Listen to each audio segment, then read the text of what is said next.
আপনার নাম হচ্ছে রিয়া। রিয়া, এবং আপনার সঙ্গে আরো একজন এসছে, তার পরিচয়টা আমি নিতে চাই। নামটা একটু বলেন। জি, আমার নাম ইমন। ইমন।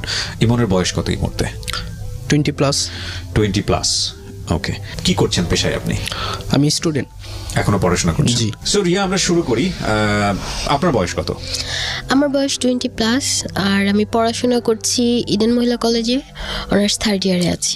যিনি আপনার সঙ্গে আজকে স্টুডিওতে এসছেন, আপনার গল্পের সাথে ওর একটা অন্যতম অধ্যায় জড়িয়ে আছে, জি। এবং সেটা ভয়াবহ রকম ভাবে মানুষকে অনেক বেশি অবাক করার মতো। বিশেষ করে আমি যখন প্রথমে কিছুটা শুনেছি তখন আমি খুব বেশি অবাক হয়েছি। সো আপনার গল্পটাই হচ্ছে আজকের জীবন গল্পের মূল গল্প, তারপর আমরা ধীরে ধীরে ওনার কাছে যাব। শুরু করুন আপনি। আমি শুরু করব আসলে আমার ছোটবেলা থেকে। আমি ঠিক যখন আমার জন্ম হলো, আমি মোটামুটি একলামশিয়ার বেবি ছিলাম। অপুষ্টিজনিত ভাবে যে বেবিটা হয় ওকে। সেটা হয়েছিলাম। তো ছোটবেলা থেকে অসুস্থতাটাই আমাকে ঘিরে ফেলেছিল সবচেয়ে বেশি। জি। ওভাবেই বেড়ে ওঠা আমার। তো ছোটবেলা থেকে ফার্স্টে আমার 3বার টাইফয়েড হলো, 2বার নিউমোনিয়া হলো, এবং আমার মৃগী রোগেরও সমস্যা ছিল। কত নম্বর বেবি ছিলেন আপনি? আমি সেকেন্ড। জি। কোন জেলায় জন্মগ্রহণ করেছেন? মুন্সিগঞ্জ। মুন্সিগঞ্জে। বাবা কি করতো বাবা হচ্ছে ব্যবসা করতেন ওই সময়টাতেই? হ্যাঁ, ওই সময়টাতে। আচ্ছা, ওকে, তারপর? তো ধীরে ধীরে এক সময় এরকম হলো, সেটা অনেকে ভাবতে লাগলো যে আমার মানসিক সমস্যা দেখা দিয়েছে, এবং আস্তে ধীরে এরকম হলো যে এটা কত বছর বয়সের ঘটনা? এটা 5 থেকে 6। 5 থেকে 6 বছরে মানে সবাই বুঝতে পারছিল যে মানসিক সমস্যা দেখা মানসিক দিয়েছে। সমস্যা, এবং বিভিন্ন রকম ডাক্তার দেখালো, তারাও ধরতে পারছিল না। তারপরে ওই বলে না জিন ভূতের যে একটা ব্যাপার, সেখানেও দেখানো হলো, হুজুর দেখানো হলো, তারা বলল যে আমাকে নাকি 2টা পরী ধরেছে, এরকম কিছু বলা হলো। এটা কি আপনি আপনার মেমরি থেকে বলছেন নাকি বড় হয়ে আপনি না, শুনেছেন? আমার ফুল মেমোরিতে মনে আছে? ছিল। হ্যাঁ, আমার মনে ছিল। আমার আপনি কি বুঝতে পারতেন যে আপনি আর 10টা শিশুর চাইতে আলাদা? না, ব্যাপারটা এরকম ছিল, মানে যখন আমার সাথে ইনসিডেন্টগুলো ঘটতো আমি তখন কিছু বলতে পারতাম না, বাট ইনসিডেন্টটা শেষ হলে পরে যে আমাকে এই ইনসিডেন্টগুলো দেখতো তার কাছ থেকে আমি এই ব্যাপারগুলো জানতে পারতাম যে ওই সময়টায় আমি এই কাজগুলো করেছি। আচ্ছা। এরকম হতো যে আমি হাঁটতেছি, হঠাৎ করে আমি দাঁড়িয়ে যাচ্ছি, দাঁড়িয়ে মানে কোথায় তাকানো, কি করছি কোনো আমার খেয়াল নেই। এরকমও হয়েছে যে আমার সামনে একদম গাড়ি একদম ক্লোজ চলে আসছে, আমি বলতে পারি না, কিছুই বলতে পারি না। ওকে। দেন ট্রাফিক পুলিশেরা আমাকে মুভ করছে যে ওখান থেকে না হয় অ্যাক্সিডেন্ট হতো। এরপরে অলমোস্ট 2-3 মিনিট পরে আমার হুঁশ আসতো, তখন আমি কিছু বলতে পারতাম না। আচ্ছা। আরেকবার এরকম হলো যে আমি চা খাচ্ছি, ওই মুহূর্তে আমি কই চলে গেছি আমি বলতে পারি না, চা পুরো আমার বডিতে পড়ে গেছে, গরম চা। ওকে। দেন আমার ফুপি বলল যে আমি চা খাচ্ছিলাম, এরপরে কি হলো কেউ বুঝতে পারছে না। আচ্ছা। ধীরে ধীরে এরকম অনেক প্রসেস করলো, কিন্তু কোনো কাজ হলো না। এক পর্যায়ে আমাদের যে পারিবারিক ডাক্তার, যিনি আমাকে ছোটবেলা থেকে ট্রিট করতেন, ওনার কাছে আবার যাওয়া হলো।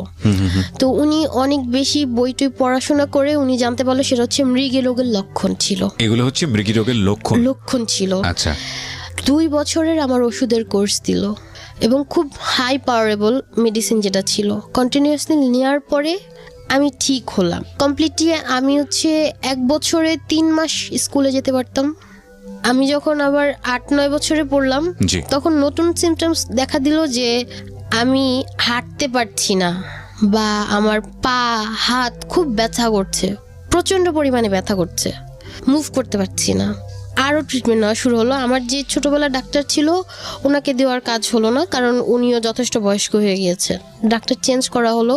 এরপর আমার ধরা পড়লো সেটা হচ্ছে আর্থ্রাইটিস। এবং এটা নাকি বংশগতভাবেই হয়ে থাকে। ডক্টররা বলল কারো 35 বছরের পরে ধরে, কারো ছোটবেলায় ধরে যায়। আচ্ছা। হাফলি ভাবে আমি প্যারালাইজড ছিলাম, আমি পুরো গুজো হয়ে গিয়েছি, হাঁটার কোনো সিস্টেম আমি জানতাম না। হসপিটালে 7 দিন থাকার পরে 8ম দিন থেকে আমি ধীরে ধীরে সোজা হতে শুরু করি, এরপর আমার হাঁটা হয়। এভাবে চলতে লাগলো। আমি রেজাল্ট খারাপ করতে লাগলাম। এক পর্যায়ে এসে যখন আমার ডাক্তার দেখিয়ে ক্লাস 8-এর পরে ব্যাপারগুলো একটু ঠিকই আসলো, একটু ভালোর দিকে গেলাম, ওই সময় হচ্ছে আমার পেট ব্যথা শুরু হলো। যে কেন পেট ব্যথা করছে, পেট ব্যথা, গলা ব্যথা করছে। আমাকে অ্যান্ড্রোস্কোপি করা হলো ওই এইজটাতে। অ্যান্ড্রোস্কোপি করার বলে ধরা পড়লো আমার খাদ্যনালীতে পলিপ হয়েছে। পলিপটা কি? ছোট ছোট মাংসপিণ্ড টিউমারের মতো, বাট ওইটা অনেক সময় বড় হয়, আবার অনেক সময় ছোট থাকে। আচ্ছা, অনেক সময় ক্ষতি করে, অনেক সময় করে না। ওকে। র্যান্ডমলি ট্রিটমেন্ট মেনটেন করে চললে প্রবলেম হবে না।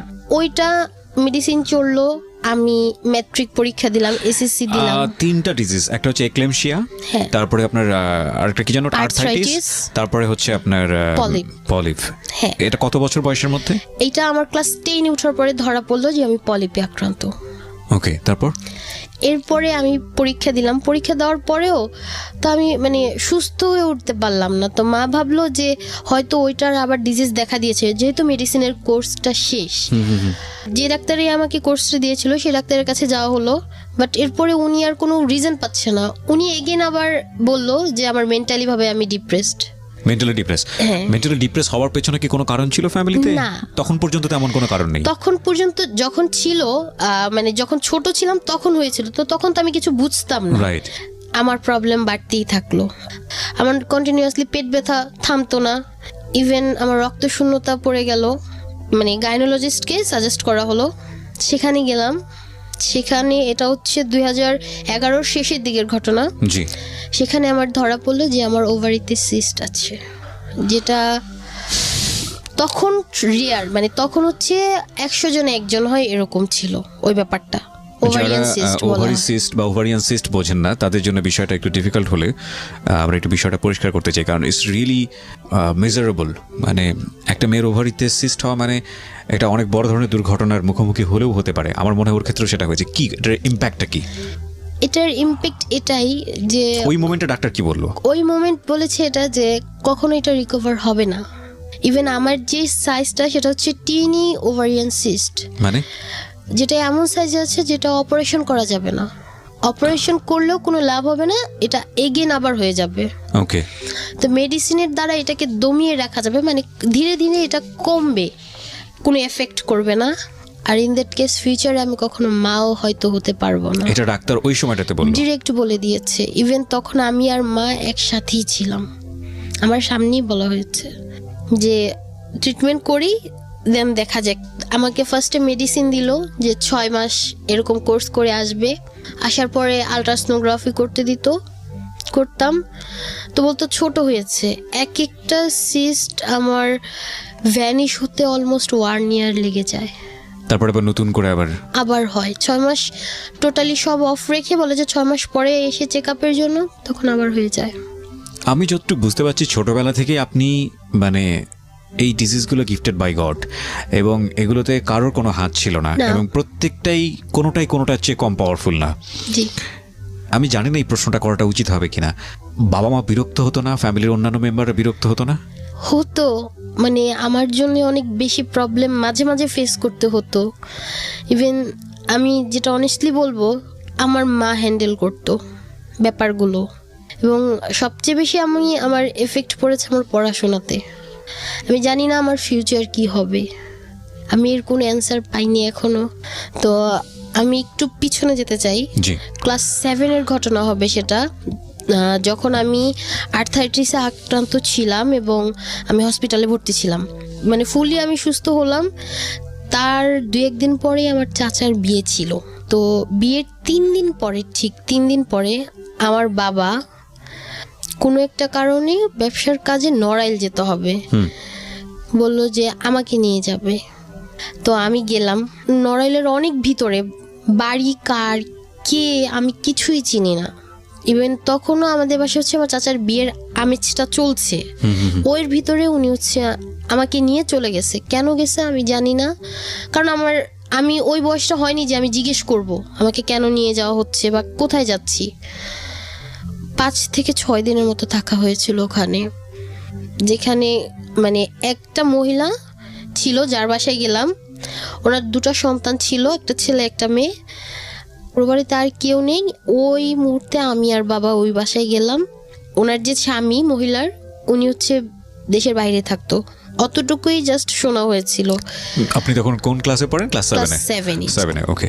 তো ওখানে তখনও কারেন্ট ছিল না, এত অজপরা গা যে রাতে কখনই কারেন্ট পাওয়া যায় না। ফ্রেশ হয়ে খাওয়া দাওয়া করলাম।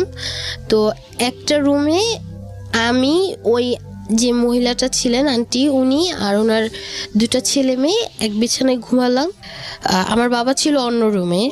পরদিন সকালে ঠিক ভোরের দিকে 4:45 হবে এরকম, উঠে দেখলাম যে আমার পাশে ওই আন্টিটা নেই, রুমে বাবা নেই। হ্যাঁ, তো প্রায় 1.25 ঘন্টা হবে, 5:45-র দিকে দেখলাম দুজনে একসাথে কোথা থেকে যেন আসলো। বাসায় কি ওই মহিলা সম্পর্কে জানতো? মা জানতো এই বিষয়টা? কেউ জানতো না। কেউ কিছু জানতো না? কারণ আচ্ছা। জানতো যে উনি তো ব্যবসার জন্য যাচ্ছে। তো বাবা যে ব্যবসাটা করতো সেটা হচ্ছে কাঁচামালের আড়তে ব্যবসা করতো। তো আচ্ছা। ওটা তো ছেলেদেরই, ওকে তো প্রশ্নই আসে না। ওকে। ওই অতটুকু দেখার পরে ভোরে 8টার দিকে ওই মহিলাদের বাবার বাড়ি আমাদের নিয়ে যাওয়া হয়। ওই বাসায় 3 দিন। আমি 3 দিনের ভিতরে বাবাকে সারাদিনে হয়তো আমি একবারে রাতে দেখতে পেতাম, মানে সারাদিন আমি ওনাকে দেখতে পেতাম না। সো আপনার কোনো কোয়ারি ছিল না যে বাবা তুমি কোথায় যাচ্ছ, আমাকে কেন নিয়ে যাও না, বা কেন নিয়ে আসলে? একটা মানে দাদার বয়সী লোক ছিল, দেখতাম যে ওনার সাথে বের হতো। এরপরে কই গেছে এটা তো আর আমি বলতে পারবো না, কারণ আমিও টোটালি ওই প্লেসগুলো চিনি না। তো আমি ওখানে থাকতাম। জাস্ট রাতে যখন খাবার সময় হতো দেখতাম বাবা আসছে, খেতাম এবং আমি আর বাবা ঘুমাতাম একসাথে। কিন্তু সকালে উঠার পরে ওনাকে আর মানে দেখতাম না। এভাবে প্রায় 3 দিন থাকলাম। তৃতীয় দিন হলো এরকম যে ওই মহিলা আমার জন্য একটা ড্রেস নিয়ে আসলো। আচ্ছা। ওটা বানানোর জন্য টেইলারে নিয়ে যাওয়া হলো আমাকে। টেইলারের থেকে মাপ নিয়ে ওই দিনই বানানো হলো। তো আমি সারাদিন টেইলারের ওখানে বসা, বাট বাবাকে ওই দিন আমি সারাদিনেও দেখতে পাইনি। ইভেন মহিলা আমাকে টেইলারে বসায় রেখে উনি কই গেছে ওনাকেও আমি পাচ্ছি না। তো তখন তো ওই আসার বাড়ির পরে আশেপাশে অন্য কোনো বাড়ি ছিল না? ছিল, মানে ডিস্টেন্স এরকম যে একা একা যেতেও ভয় লাগতো। আচ্ছা। এরকম এত অজপড়া গায়ে, সেটা হচ্ছে নড়াইল লোহাগড়ারও আরো ভিতরে। আচ্ছা।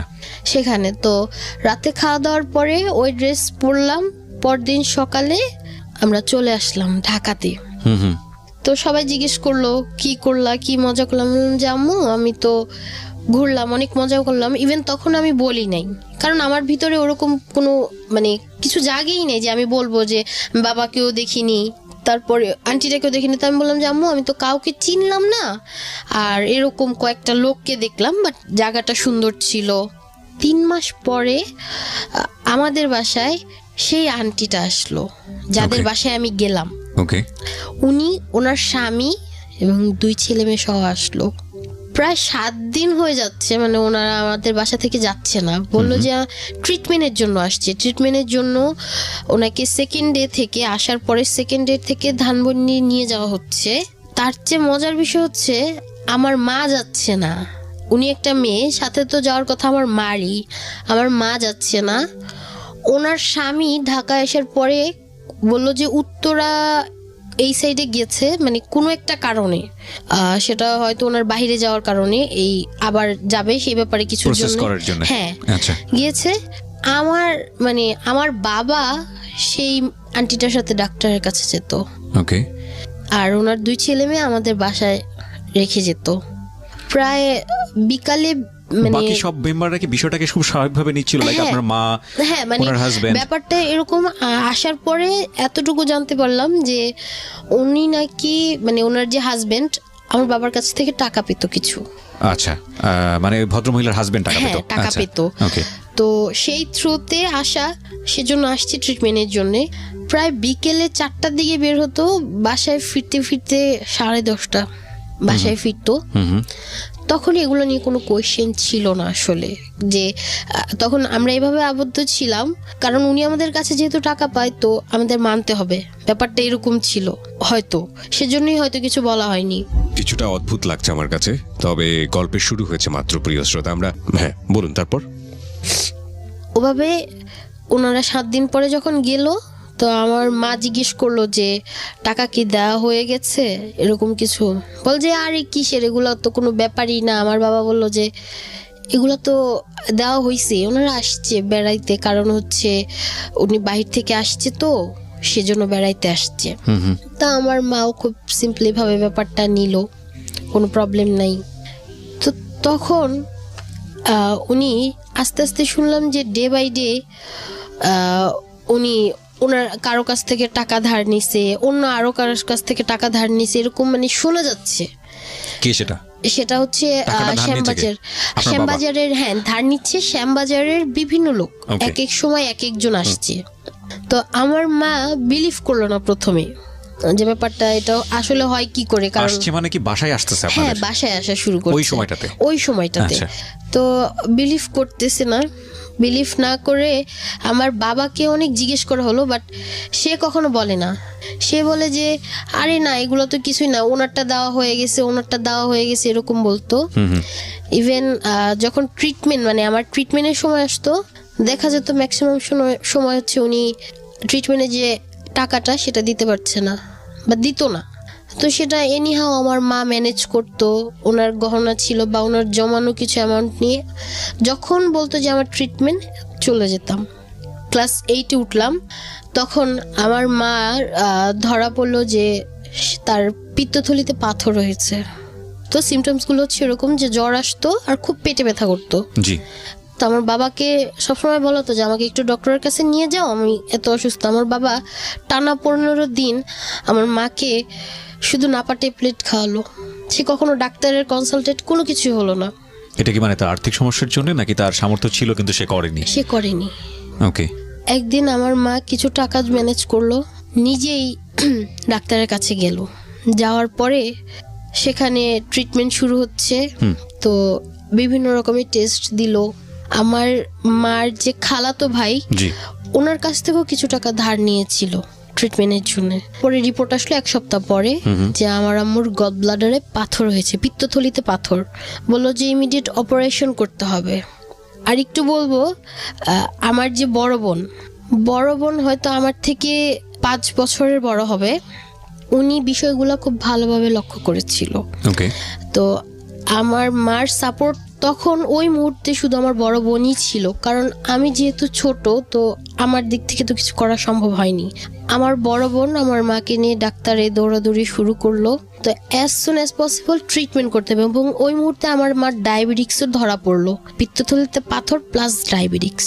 তো প্রায় বললো যে ডাক্তার তখন আপনার পলিফটা ধরা পড়েনি? না। আচ্ছা। তো তখন আমার মা মানে 3 মাস সময় নিল, যে কারণ অপারেশনটা করতে ডায়াবেটিক্স হসপিটালে প্রায় 60,000-এর মতো কস্ট পড়বে। তো সেটা গুছিয়ে তারপর যেতে হবে, সময় নিল। টাকা গুছালো বলতে গহনা বন্ধক রাখছে, আরও কিছু ধার করেছে।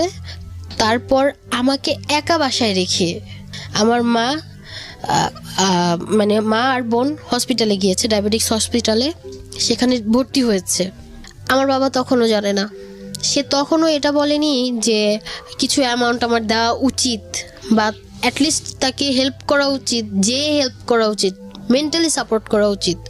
সে আমার মাকে বলে যে হবে না, সারাদিন চা খেলে এগুলাই হবে। না, কিন্তু এখানে একটা ব্যাপার আছে রিয়া, সেটা হচ্ছে মার সঙ্গে বাবার সম্পর্কটা কেমন ছিল? হঠাৎ করে কি খুব পরিবর্তন চোখে পড়লো নাকি সম্পর্ক না, সবসময় এরকমই ছিল? আমার মা মানে খুব ছোটবেলায় বিয়ে হয়েছিল ওনার সাথে, তো তখন তো কিছুই বলতো না বাবাকে, মানে মুখের উপরে কোনো কথা না, এবং ওনাদের মানে রিলেশনটা এরকম স্মুথলি যাচ্ছিল যে কোনো ধরা বাঁধা না। আমার বাবা যখনই হেল্প চাচ্ছে, সে যতটুকু পারছে, বিশেষ করে ফাইন্যান্সিয়ালি ভাবে হেল্প করেই গেছে সবসময়, মানে র্যান্ডমলি গহনা দিয়ে হোক বা নিজের জমানো ইনভেস্টমেন্ট হোক, যেভাবে হোক। এবং মানুষকেও একটা সময় মানে আমার মাই হ্যান্ডেল করছে। ওই যে আমি বললাম যে আড়ত থেকে বিভিন্ন লোক আসা শুরু করলো, তখনও আমার মা হ্যান্ডেল করতো সেই এই ব্যাপারগুলো। পয়সাগুলো উনি পেতো কোথায়? আপনার মা পেতো কোথায়? আমার মা পেতো হচ্ছে মূলত যে নাস্তার যে টাকা দিত, আমার মা সেগুলো না খেয়ে জমাতো। আমার মা জমাতো, আর ঘরে যতটুকু পারতো রান্না করতো, আর বাবার বাড়ি মানে আমার নানার বাড়ি থেকে যা অ্যামাউন্ট দিত সেগুলো সব জমাতো। আচ্ছা। ওভাবে চলতো। আর জমালে হচ্ছে একটা ছোট করে গহনা বানাতো, যখন অ্যামাউন্ট হতো গহনা বানাতো। ওটা আম্মুর শখ ছিল গহনার।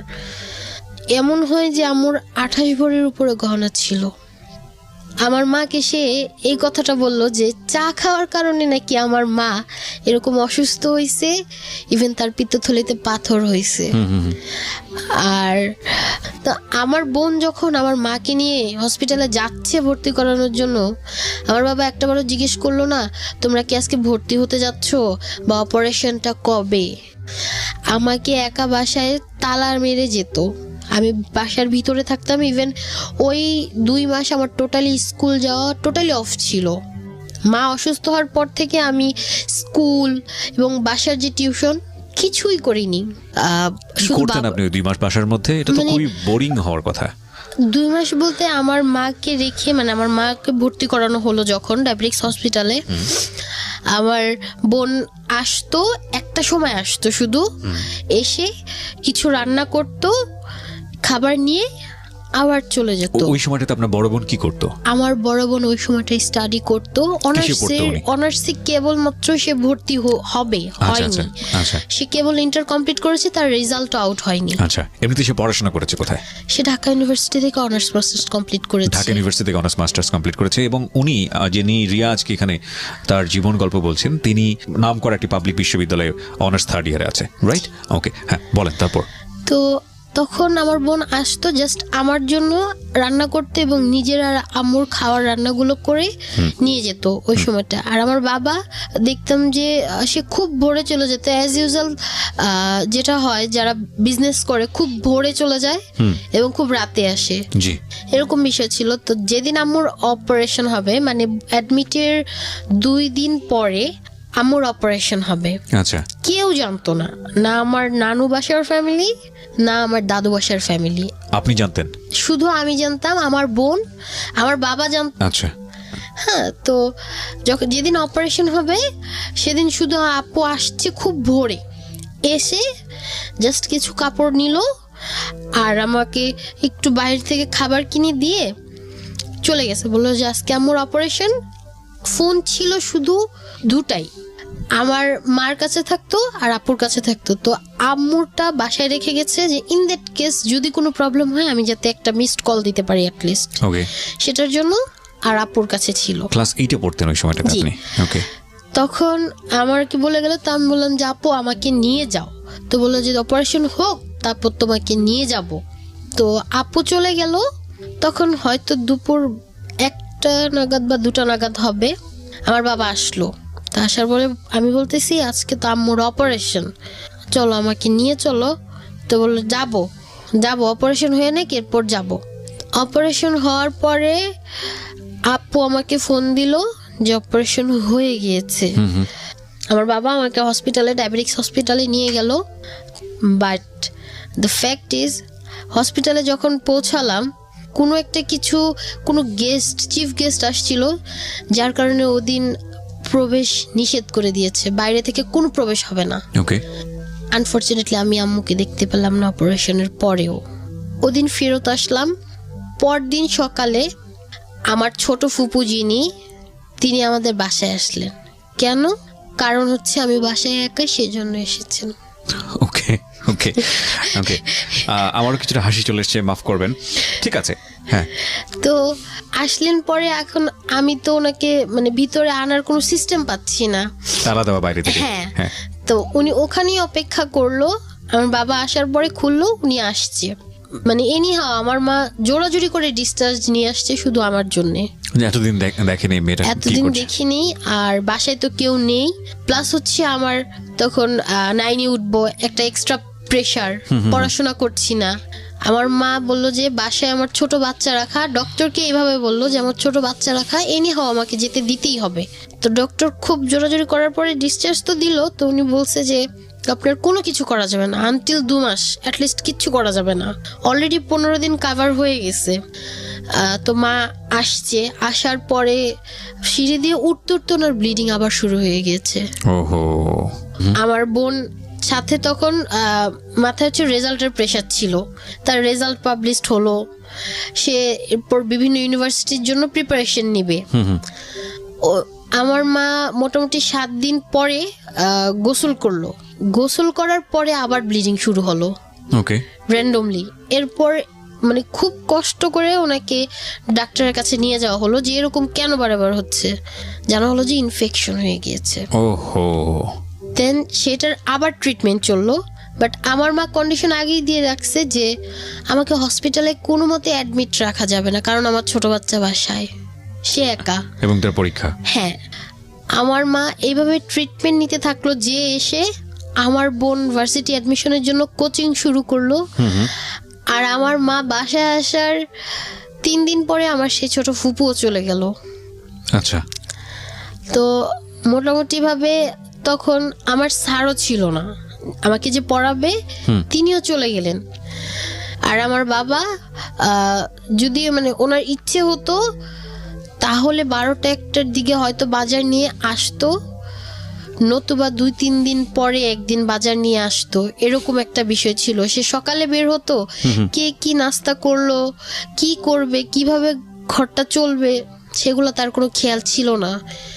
ইভেন ফোন দিলে সে বলতো আমি ব্যস্ত আছি, পরে ফোন দিই, এটা বলতো। আপনার বাবা? হ্যাঁ, এটা বলতো। কোথায় থাকতো ওই সময়টাতে তিনি? উনি তো বলতো বাড়িতেই আড়তে। থাকতো? আড়তে আরতি থাকতো রাতের বেলা? না, রাতে আসতো, 12টা 12:30টায় আসতো। জি। তো আমাদের নিচের গেট আবার লক করা থাকতো, অত রাতে ওনাকে যেই আনতে হতো। ওকে। এর মাঝে আমি আমার বোনের পার্টটা একটু বলি। আমার বোনের অ্যাডমিশন টেস্ট হলো, সে কোথাও চান্স পেল না, ঢাকা ভার্সিটির সব ইউনিটে এক্সাম দিল, চান্স হলো না বিধায় আমার বাবা ঘরের বাজার টোটালি বন্ধ করে দিল। বাজার টোটালি বন্ধ, 7 দিন সে কোনো বাজার করেনি। ওকে। তো আমার বোন জগন্নাথ ইউনিভার্সিটিতে চান্স পেল, সেখানে রাষ্ট্রবিজ্ঞান পেল। 20,000 টাকা লাগবে বিধায় তাকে ভর্তি করানো হলো না, করায়নি আমার বাবা ভর্তি। ওকে। 7 দিন পরে 20,000 টাকার সামর্থ্য কি তার ছিল? ছিল, সে বলেছে তোমার শিক্ষাগত যোগ্যতা দিয়ে তোমার চান্স পেতে হবে, আমি কেন টাকা দিব। আচ্ছা। তো 7 দিন পরে আরেকটা এক্সাম ছিল ঢাকা ইউনিভার্সিটির বিএড এর ডিপার্টমেন্টটা ছিল, IER, সেটার রেজাল্ট দিল। আমার মা তখন আমাদের সবাইকে নিয়ে ঢাকা ইউনিভার্সিটিতে চলে গেল, আমার বোনকে নিয়ে। দেখলাম আমার বোন সেখানে অ্যালাউ হয়েছে। সে অ্যালাউ হওয়ার পরেও সে টাকাটাও দেয়নি ভর্তির, ওকে। সেটাও আমার মা দিল, আমার বোন ভর্তি হলো। তো এগুলো নিয়ে কি আপনার ফ্যামিলিতে আপনার বাবার সঙ্গে কোনো দ্বন্দ্ব কি চোখে পড়তো? মার সঙ্গে বাবার ঝগড়া হচ্ছে? না, ঝগড়া বলতে কি, মা বলতো প্রতিনিয়ত, চাইতো যে এই জিনিসটা আমার 1 সপ্তাহ পরে দরকার, যতটুকু অ্যালার্ট করে তাকে করতো। একটা জিনিস তার ভিতরে এরকম ছিল, সে বলতো যে হ্যাঁ আমি দিব দিব দিব, বাট যখন সময় আসতো ইনস্ট্যান্ট তখন বলতো যে আসলে আমি পারিনি বা পারছি না। এগুলো নিয়ে কোনো ঝামেলা হতো না ফ্যামিলিতে? ঝগড়াঝাটি হতো না? হতো। আমার মা খুব রাগারাগি করতো এই জন্য যে কেন এখন বলা হলো, আমাকে 1 সপ্তাহ আগে যদি বলা হতো আমারটা তো হ্যারাসমেন্টটা হতো না, এই জিনিসটা নিয়ে হতো। ওকে। তো তারপরে আমি 9-এ উঠলাম, আমার বোন ভর্তি হলো ভার্সিটিতে। আমার বাবার বিষয়টা এরকম হলো যে আস্তে আস্তে খেয়াল যে ব্যাপারটা সেটা আসে না, মানে উনি রেগুলারলি খেয়াল নেওয়ার একটা ব্যাপার, আমরা কি করছি, হ্যাঁ এরকম একটা ব্যাপার। এক পর্যায়ে উনি বললো আসলে আমার তো বিজনেস, আমি অনেক লস খেয়ে গেছি, আমার দ্বারা সম্ভব হচ্ছে না। ওকে। এই জন্য আমার মা যতটুকু পারলো ওনাকে, আমার নানার বাড়ির যে সম্পত্তি পেয়েছিল প্রায় 70% ওনাকে দিয়ে দিয়েছে, যে উনি ঋণটা ধার দেনা শোধ করে উনি উপরে উঠুক। তখন আমার মা খুব যুদ্ধ করে এগেন আমার যে ভর্তির 9,000 টাকা লাগছে টোটাল, সেটা আমার মা দিল। এবং ভর্তির দিন আমার বাবা গায়েব, তাকে সারাদিন ফোনেও পাওয়া যায়নি, সে বন্ধ ফোন তার। ওকে। তো ওই মুহূর্তে আস্তে আস্তে ফাইন্যান্সিয়াল অবস্থাটা খুব বেশি ডাউনে চলে আসছে, খুব বেশি ডাউনে। আমার বোন তখন একটা টিউশনি শুরু করলো, আর হচ্ছে একটা স্বনামধন্য কোচিং করাতো, তাও 2 বেলা। সে তার ক্লাস মেনটেন করতো ঢাকা ইউনিভার্সিটির, প্লাস একটা স্টুডেন্ট পড়াতো, আর হচ্ছে কোচিং করাতো। তো আপনি তখন কোন ক্লাসে? আমি তখন এসএসসি কমপ্লিট করে কলেজে ভর্তি হয়েছি কেবল ফার্স্ট ইয়ারে। আমি যখন সেকেন্ড ইয়ার, সময়টাতে আপনার ওই পলিফটাও ধরা পড়েছে? হ্যাঁ। ওকে। তো আমার ওই ট্রিটমেন্টও চলছে, এই ট্রিটমেন্টগুলো আমার মা চালাচ্ছে। আমার বোন কষ্ট পেয়ে, আমার বোন আর চুপ থাকতে পারিনি। আমার বোনও মানে বাবাকে অনেক কথা বলতে লাগলো যে তুমি কেন এমন করতেছো, কি প্রবলেম, আমাদের সাথে শেয়ার করো, বসি, সে শেয়ার করলো না। ইভেন আমার বোনের চোখে ধরা পড়লো যে সে ফোনে প্রচুর মাত্রায় কথা বলে রাত 1টা-2টার পরে। আমার বোন 2-3 দিন লক্ষ্য করলো, এরপরে আমার মাকে জিজ্ঞেস করলো যে মা বিষয়টা কি সত্যি, মানে আমি কি শুনতেছি না তুমিও শুনো। আমার মা খুব লজ্জা নিয়ে বললো যে আসলে আমি তো অনেক দিন ধরে শুনতেছি, তো তোদের কাছে আমি কি বলবো। পরে কিছুদিন আমি পরে মোটা দাগে যেটা বুঝতে পারছি রিয়া, সেটা হচ্ছে বাবা আপনাদেরকে যে পরিমাণ সাপোর্ট দেওয়ার কথা ইকোনমিক্যালি, সেই সাপোর্টটা আপনার গল্প যে জায়গাটায় দাঁড়িয়ে আছে সেটা পর্যাপ্ত ছিল না।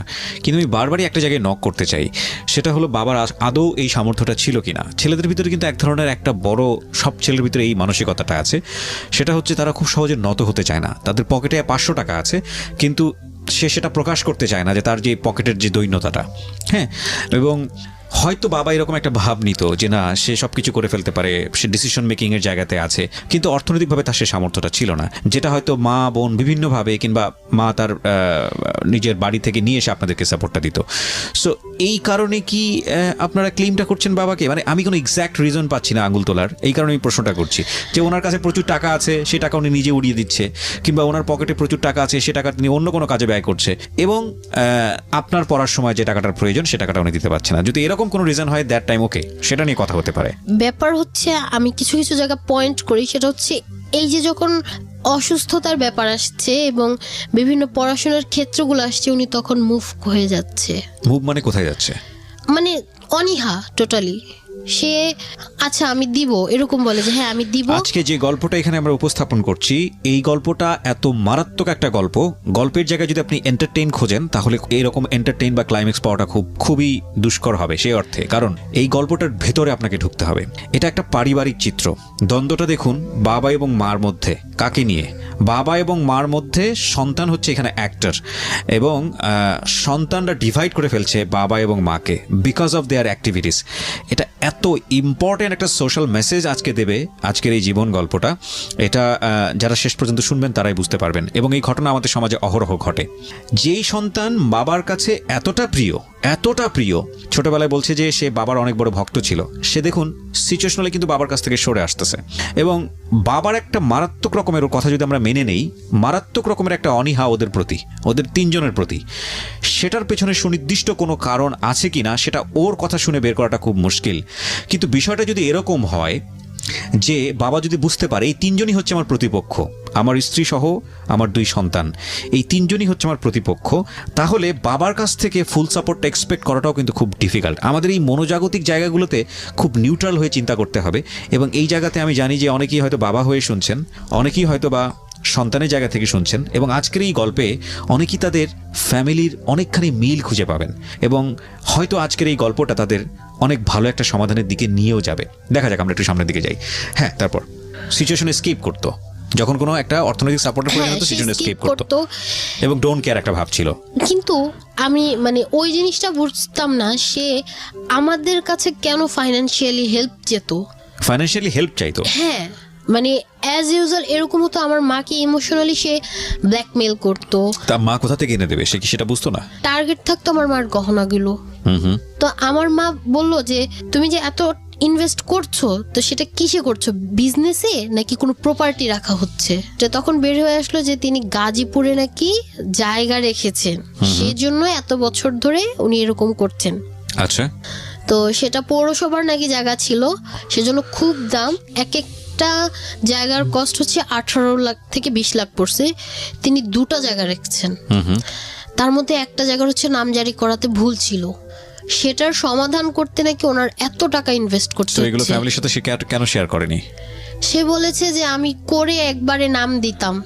ফাইন, ওকে, এটা তার এক্সকিউজ। তো আপনারা জানতে পারলেন কিভাবে? এটা কোনো ঝগড়াঝাটির মধ্য দিয়ে নাকি? হ্যাঁ, ঝগড়া মানে যখন খুব বিকট আকার ধারণ করলো ঝগড়াগুলো, এবং ফাইন্যান্সিয়ালি প্রেশার, বাইরের মানুষের প্রেশার, শেষ নট অনলি শুধু আমাদের কাছ থেকে না, বাইরে তার বিজনেস যে কলিগ ছিল তাদের কাছ থেকেও 5 লাখ, 7 লাখ, 50,000, 1 লাখ এরকম করে ধার নিয়েছে। এগুলো বাসায় আসতো, তারা বাসায় এসে বলতো যে তখন যখন বলতো যে আপনি কি এগুলো কিছুই জানেন না, আমার মাকে জিজ্ঞেস করতো, তখন আমার মা অবাক হতো যে এত টাকা কেন ধার নিচ্ছে।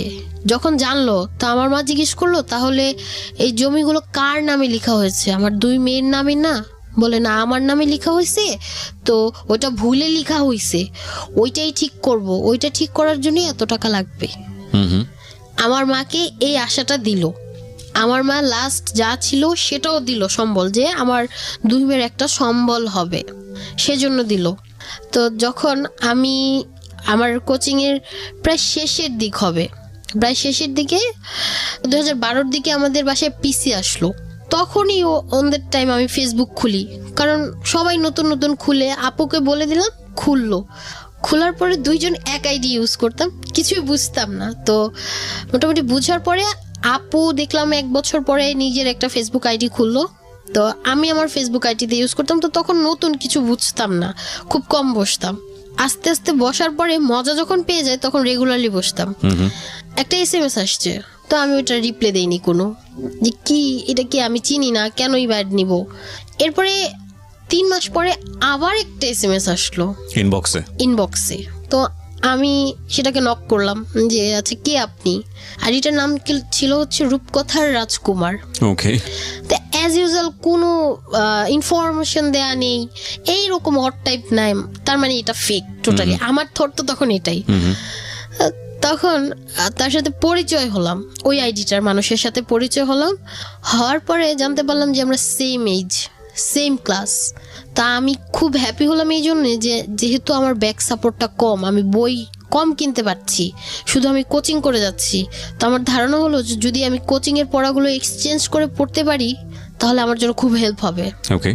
তো সে আমাকে কন্ট্যাক্ট নাম্বার দিল, আর আমিও আমার কন্ট্যাক্ট নাম্বার দিলাম। আর আমার কন্ট্যাক্ট নাম্বার বললে ভুল হবে, কারণ আমি তখনও ফোন ইউজ করি না। আমার আম্মুর যে নাম্বার সেটাই আমি সবাইকে দিতাম, যে এই নাম্বারে আমাকে পাওয়া যাবে। কন্ট্যাক্ট নাম্বার দেওয়ার পরে 28শে আগস্ট আমাদের প্রথম কথা হলো রাত 12টায়, এবং সেই আইডির লোকের ওই দিন ওর বার্থডে ছিল। ওকে। অ্যান্ড আমি সেটা জানি না। আমি তখন ফোন দিলাম তাকে যে 12টার পরে যে কিছু শীটের ব্যাপারে কথা বলি, আমাকে দেওয়ার কথা বলি, যে ছবি তুলে আমাকে দিলে আমি একটু পড়তে পারবো। শীট বলতে শীট মানে আমি তো ইউসিসি তে কোচিং করতাম, তো ও অন্য কোচিং এ কোচিং করতো। একই এইজে ছিলেন আপনারা? হ্যাঁ এইজে ছিলাম। তো আমি ছিলাম যে হ্যাঁ বাংলা ইংলিশটা আমি একটু নিতে পারলাম চেঞ্জ করে। ওকে। ফোন দিলাম, সেই লোক তো ঘুমের ভিতরে কি কথা বলছে সে নিজেও কিছু বুঝে নাই, আর এত শীত আমিও কিছু আর বলি নাই, এবং তার যে বার্থডে তাও আমি জানি না কিছু। ওকে। একটা আননোন নাম্বারে ফোন আসছে, তো আমি ধরার পরে জানলাম সে রূপকথার রাজকুমার। ওকে। তা আমি তারে বললাম, ও আচ্ছা আপনি কি সেই বয়রা? এই রূপকথা রাজকুমার কি আপনার ডান পাশে বসে আছে সেই? হ্যাঁ ইমন। ওকে। তো আমি বললাম যে দেখো তোমার সাথে ফেসবুকে কথা বলবো না, আমার তো এটা আম্মুর নাম্বার, তো বেশি কথা বলা যাবে না, আর ফোন দিও না, মাঝে মাঝে টেক্সট করো। আমার বাবা ইন টোটাল তখন আর এরকম অবস্থা হলো যে সবসময় বাসায় থাকতো বাবা। হ্যাঁ সবসময়, মানে যে লোকটা বাসায় থাকে না সে এখন বাসায় থাকার টোটালি বাসায়। শেষের দিকে এসে লক্ষ্য করলাম যে আমি কোচিং এ যাচ্ছি, ডোর লাগাইছে কারণ মা আর বোন ঘুমানো, এবং আসার পরেও ডোর খুলে সে আমার মা কাজ করছে।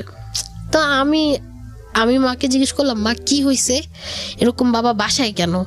পরে বলতেছি কে জানে কি হয়েছে, মনে হয় আড়তে কোনো ঝামেলা হয়েছে। মা বললো এটা কিসের আড়ত ছিল? সবজির আড়ত। তো তখন খুব ভয় পেতাম বাবাকে, এই জন্য যে আননোন একটা লোকের সাথে আমি ফোনে কথা বলছি, এটা বাবা জানতে পারলে কি হবে।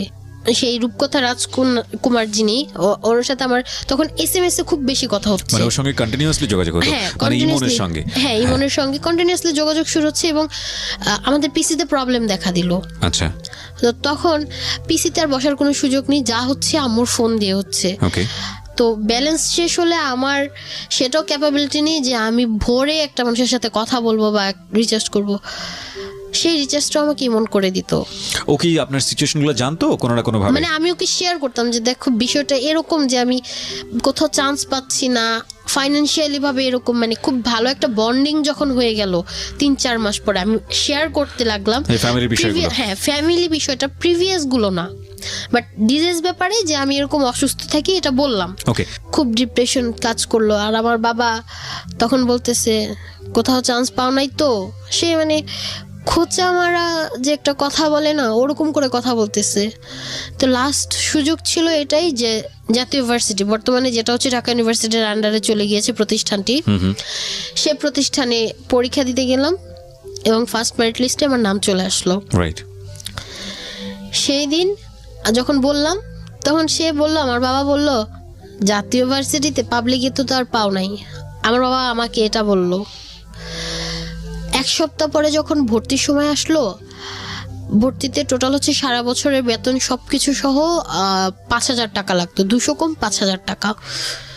তো এক সপ্তাহ আগে থেকে আমার মা বলতেছে, আমার বোন বলতেছে যে দেখো এবার যদি ভর্তি করানো না যায়, আমার বোনকে কিন্তু আর ভর্তি করানো যাবে না, মানে আমার কথা বলছিল আমার বোনটা।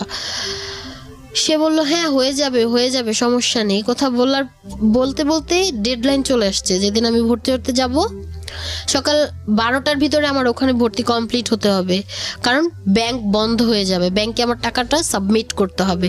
ব্যাংক 2টার পরে আর খুলে না, কলেজের যে ব্যাংকটা সেটা 2টার পরে খুলবে না। আমার বাবা সকালে বের হয়েছে, সে আর ফোন ধরে না।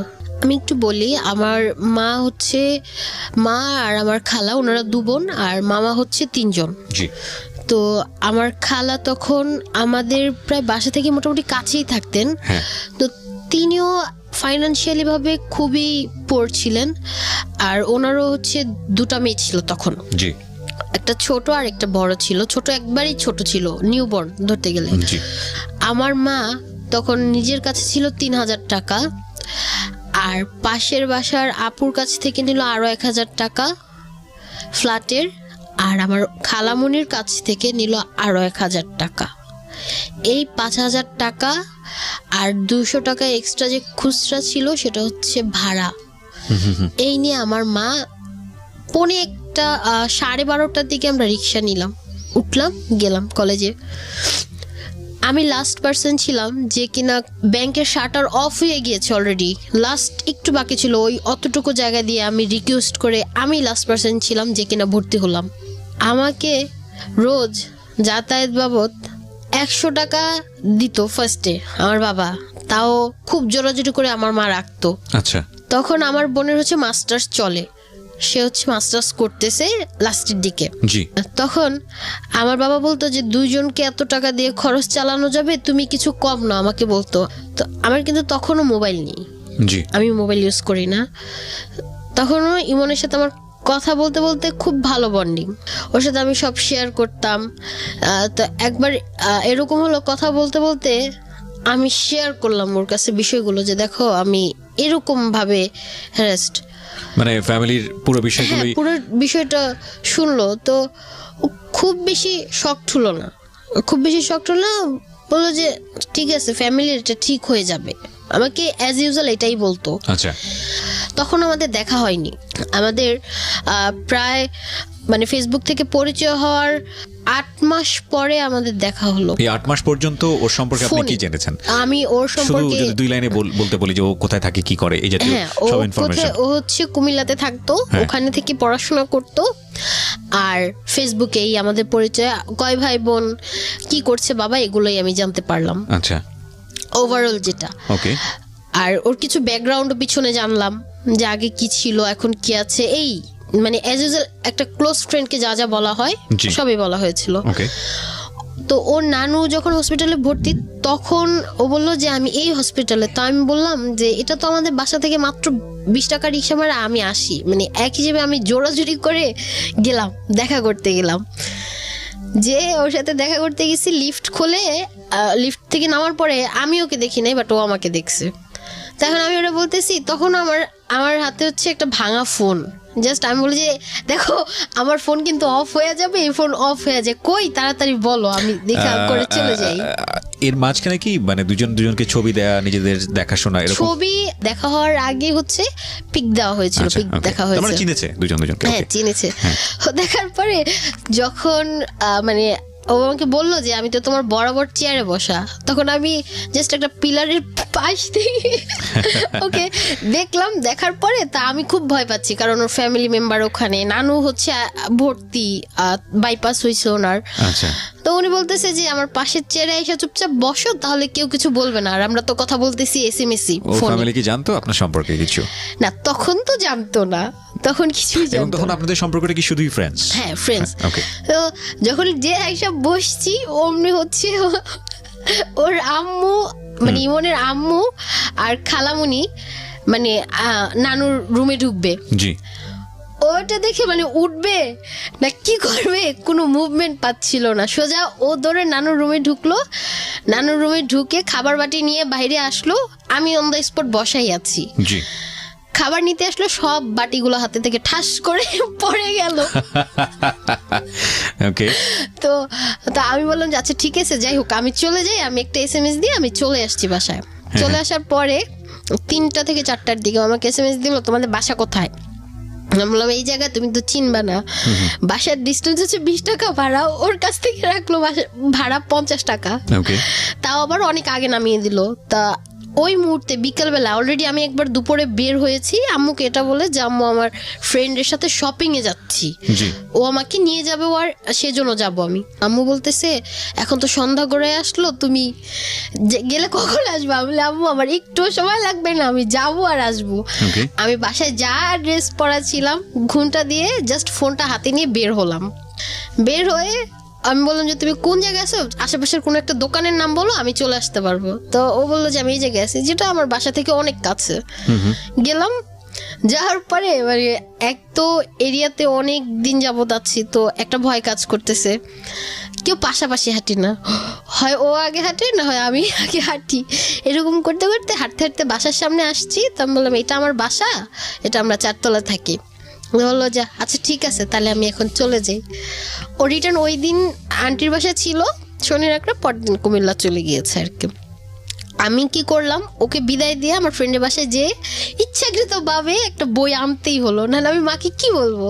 এরপরে যখন আসতো, বাবার প্রসঙ্গে আসি, বাসায় আসে একদিন আয়শা বলে যে মানে খুব আপসেট, খুবই আপসেট, যে ওনাকে দেখে মনে হচ্ছে উনি এখনই কেঁদে ফেলবে, হাওমাও করে কান্না করবে বাবা। বাবা। ওকে। তো আমার বোনও ওদিন আর রাগে নেই, খুব ঠান্ডা ক্ল্যাম। আমার মাও জিজ্ঞেস করতেছে কি হয়েছে, সে হচ্ছে খাচ্ছে না, কিছুই করছে না টোটালি। সে বলল যে এরকম ভাবে বললো কিছুদিন আগে যে আমার আম্মুর কাছ থেকে টাকাটা নিয়েছিল, সে টাকাটা নিয়ে সে আজকে যাত্রাবাড়ি ক্রস করে যাকে দেওয়ার উদ্দেশ্যে যাচ্ছিল তাকে দিতে পারেনি, তার কাছ থেকে ছিনতাইকারীরা টাকা নিয়ে গিয়েছে, সে এইটা বললো। ওকে। তখন আমার মা খুব আপসেট হয়ে গেল যে এখন কিভাবে টাকার ম্যানেজ করব বা কিভাবেই হবে। তখন মানে যাকে টাকাটা দিত তার সাথে আমার মা ফোনে কথা বললো যে এরকম একটা ইনসিডেন্ট হয়ে গিয়েছে, তো একটু অপেক্ষা করেন, ওর বাবা সব টাকা দিয়ে দিবে, আপনাদের টাকা নিয়ে যাবে না। এরকম করে আমার পড়াশোনা চলছে, মাঝে আমার বোনের সব কমপ্লিট হলো, মাস্টার্স কমপ্লিট হওয়ার সাথে সাথে রেজাল্টও আউট হয়নি, আমার বোনের জব হলো, ভালো একটা এডুকেশনাল ইনস্টিটিউশনে জব হলো, শিফটিং হলো ঢাকার বাইরে। আচ্ছা। তা আমার বোন এত প্রবলেম ফ্যামিলির এত কিছু দেখে বললো যে মা যত কষ্টই হোক আমার তো যেতে হবে, তো যাই। আমার বোন গেল, স্টার্টিং স্যালারি হচ্ছে 20,000 ছিল, জি। যাতে অ্যাটলিস্ট বাসা ভাড়াটা যদি আপু ম্যানেজ করে, খাওয়াটা বাবা ম্যানেজ করতে পারবে, এই বিধায় যাওয়া। আমার এই লাইফ ফার্স্ট আমার বোন বা ফ্যামিলির কেউ বলেন কোনো মেম্বার যাচ্ছে ফ্যামিলি ছেড়ে টোটালি।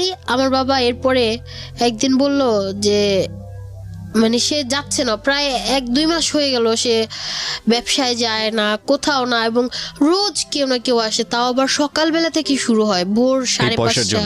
হ্যাঁ, 6টা থেকে শুরু হতো, মানুষ আসতো, বেল চাপতো, নিচে থেকে যে নিয়ে আসতাম, নিয়ে এসে আমি ভার্সিটিতে যেতাম, এরকমও সময় যাচ্ছে। তখনও ইমনের সাথে আমার র্যান্ডমলি কথা চলে যাচ্ছে, চলছে।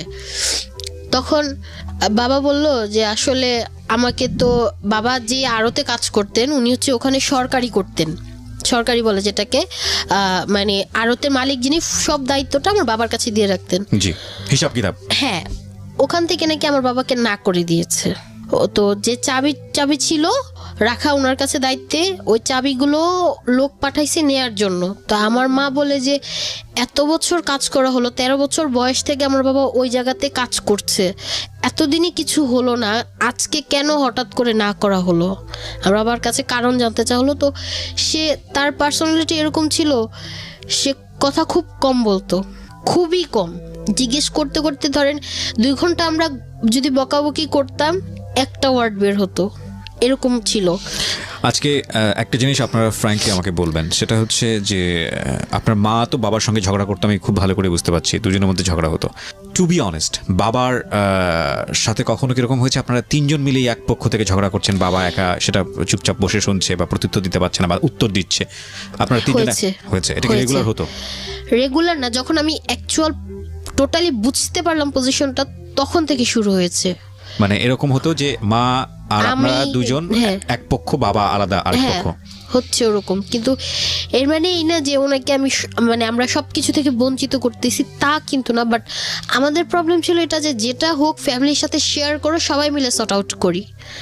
আমাদের 3 জনের রায় হচ্ছিল, পয়েন্ট অফ ভিউ ছিল এটা। তখন উনি কিছু বললো না।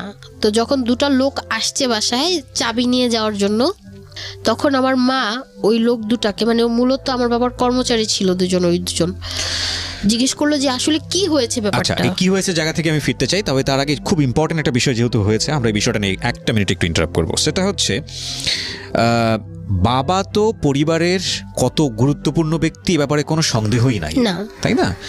বাবার কিছু ভূমিকা অবশ্যই আছে এবং সেটা বাবাকেই করতে হবে। আমাদের সমাজটা এভাবেই, আমাদের বাংলাদেশি সোসাইটি ভাবেই তৈরি। হ্যাঁ, বাবা যখন ওই কাজটা করতে পারে না, তখন বাবার প্রতি একটা মনক্ষুণ্ণতা সন্তানের হতে পারে বা স্ত্রীর হতে পারে, মার হতে পারে, কিন্তু তারপরেও সে বাবা, এবং বাবার জায়গাটা থেকে কোনো ধরনের কোনো প্রকার সরানোর কোনো সুযোগ নাই তাকে। না, এটা বাবাও যেভাবে অনুভব করে, সন্তানেরও ঠিক সেইভাবেই অনুভব করা উচিত।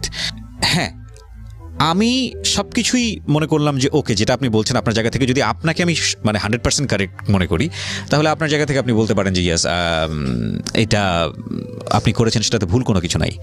কিন্তু আপনার কি কখনো মনে হয়েছে যখন আপনারা 3 জন মিলে বাবাকে অ্যাকিউজ করছেন, হয়তো ভালোভাবেই বলেছেন, ভদ্রভাবে বলেছেন, আমি ধরে নিচ্ছি, যখন অ্যাকিউজ করছেন 3 জন একই পক্ষ থেকে, আপনারা যে পয়েন্টে করছেন সেটা হয়তো বা রাইট, কিন্তু কখনো কি মনে হয়েছে এরকম যে বাবার ভেতর থেকেও তো একটা অনুভূতি আসতে পারে যে এই পরিবারের একটা মানুষও কি আমার পক্ষ নিয়ে একটা কথা বলতে পারে না, এই পরিবারের একটা ছেলে মেয়েও কি আমার পক্ষ থেকে আমি যেটা করছি সেটা হয়তো বা অন্যায়, কিন্তু আমার পাশে আমাকে সাপোর্ট করে একটা কথা বলতে পারে না? আপনার কি কখনো এটা মনে হয়েছে যে এই ফিলটা আপনাদের থাকা উচিত ছিল?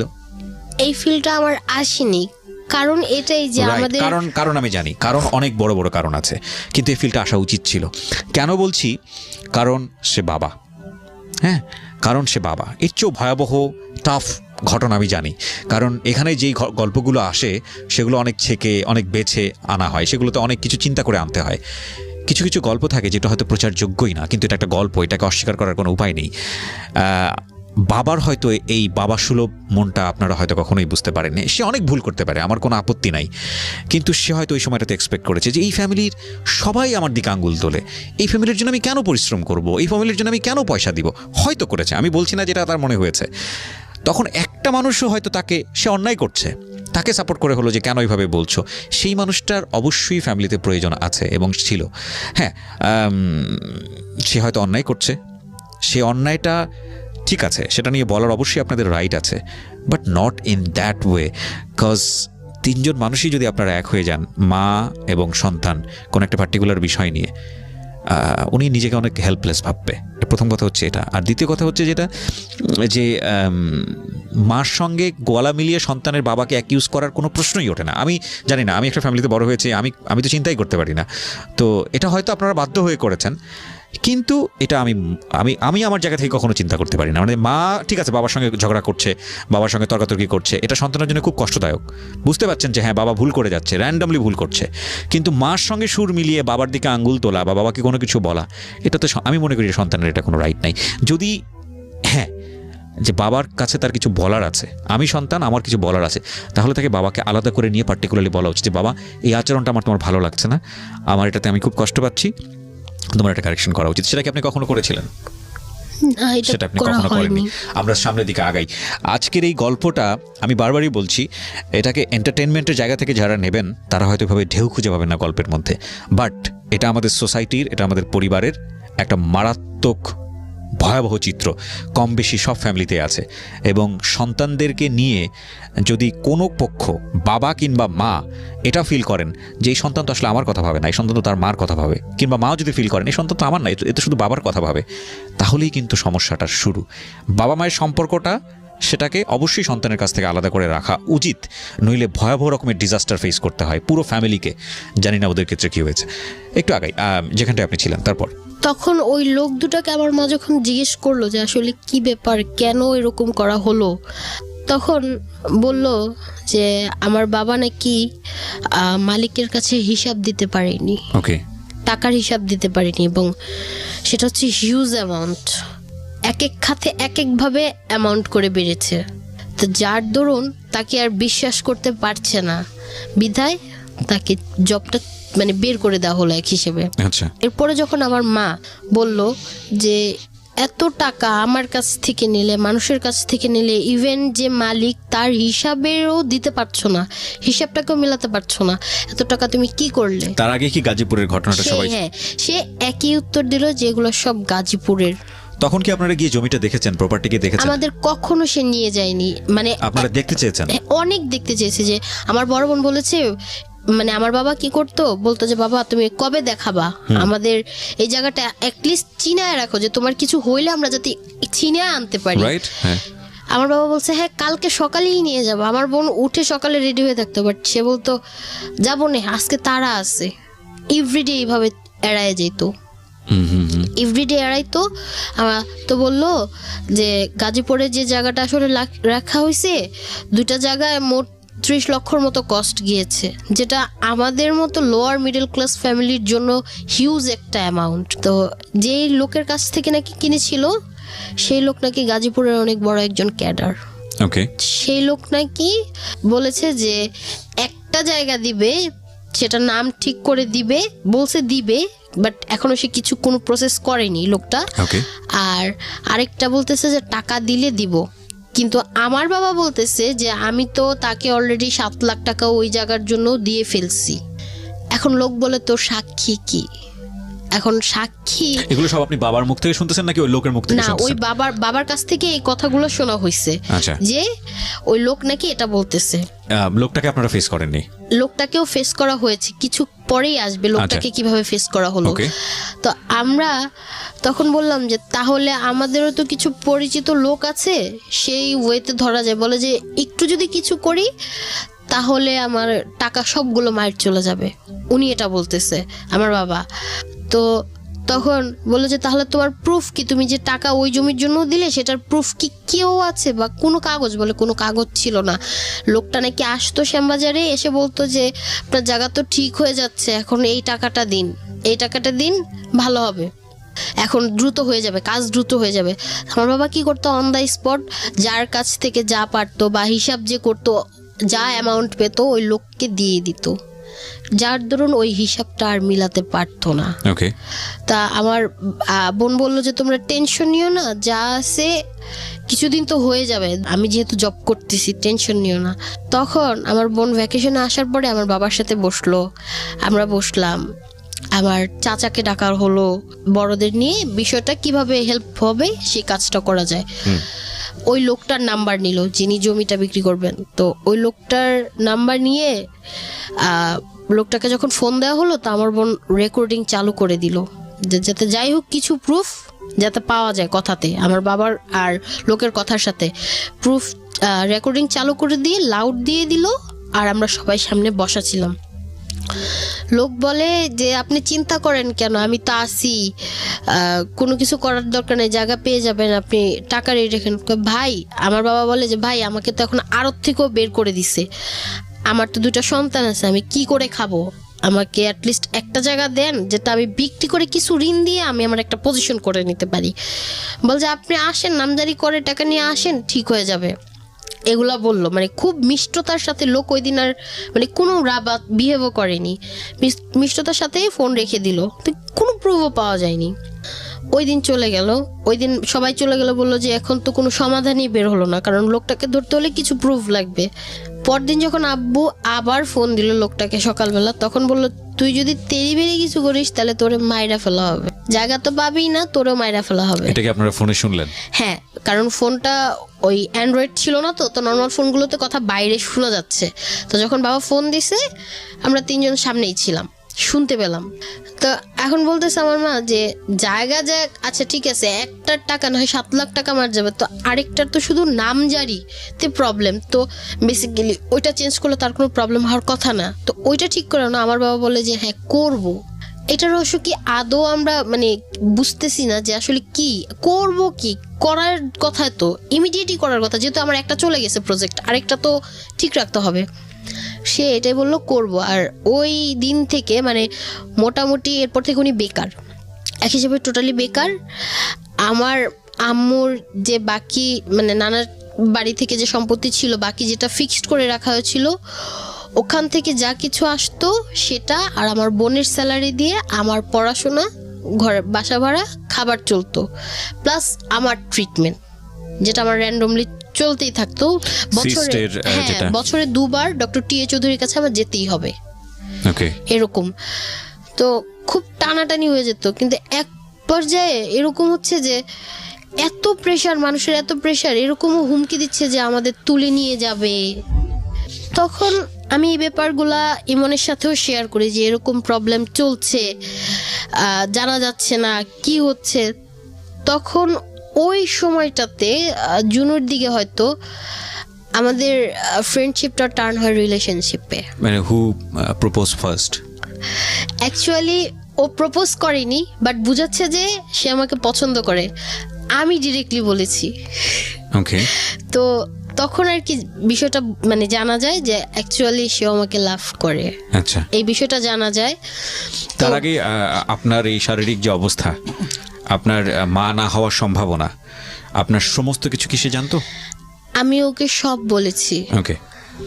ইমন, একটু আপনার সঙ্গে কথা বলি। একটা মেয়ের সঙ্গে আপনি প্রথমত অপরিচিত ছিলেন, তারপরে আপনি প্রায় 8 থেকে 9 মাসের মতো কথা বলেছেন। একটা পর্যায়ে আপনি অনুভব করা শুরু করেন যে আপনি তাকে লাভ করেন, এবং ও প্রপোজ করলে আপনি সেটা এগ্রি করেন।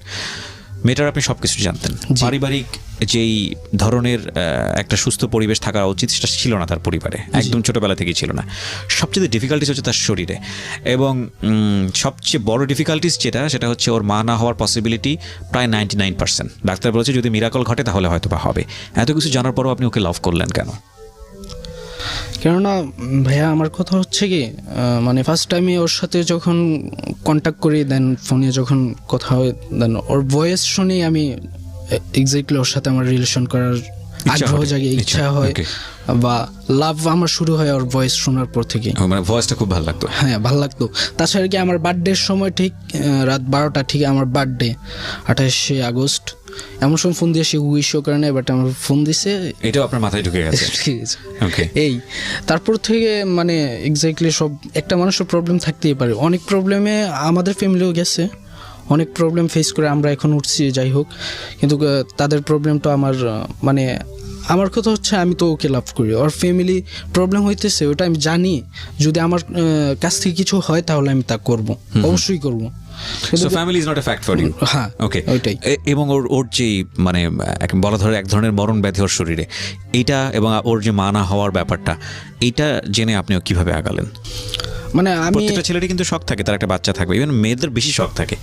হ্যাঁ, এটা হয়তো আপনি একটা জায়গা থেকে মানে আমি ঠিক জানি না।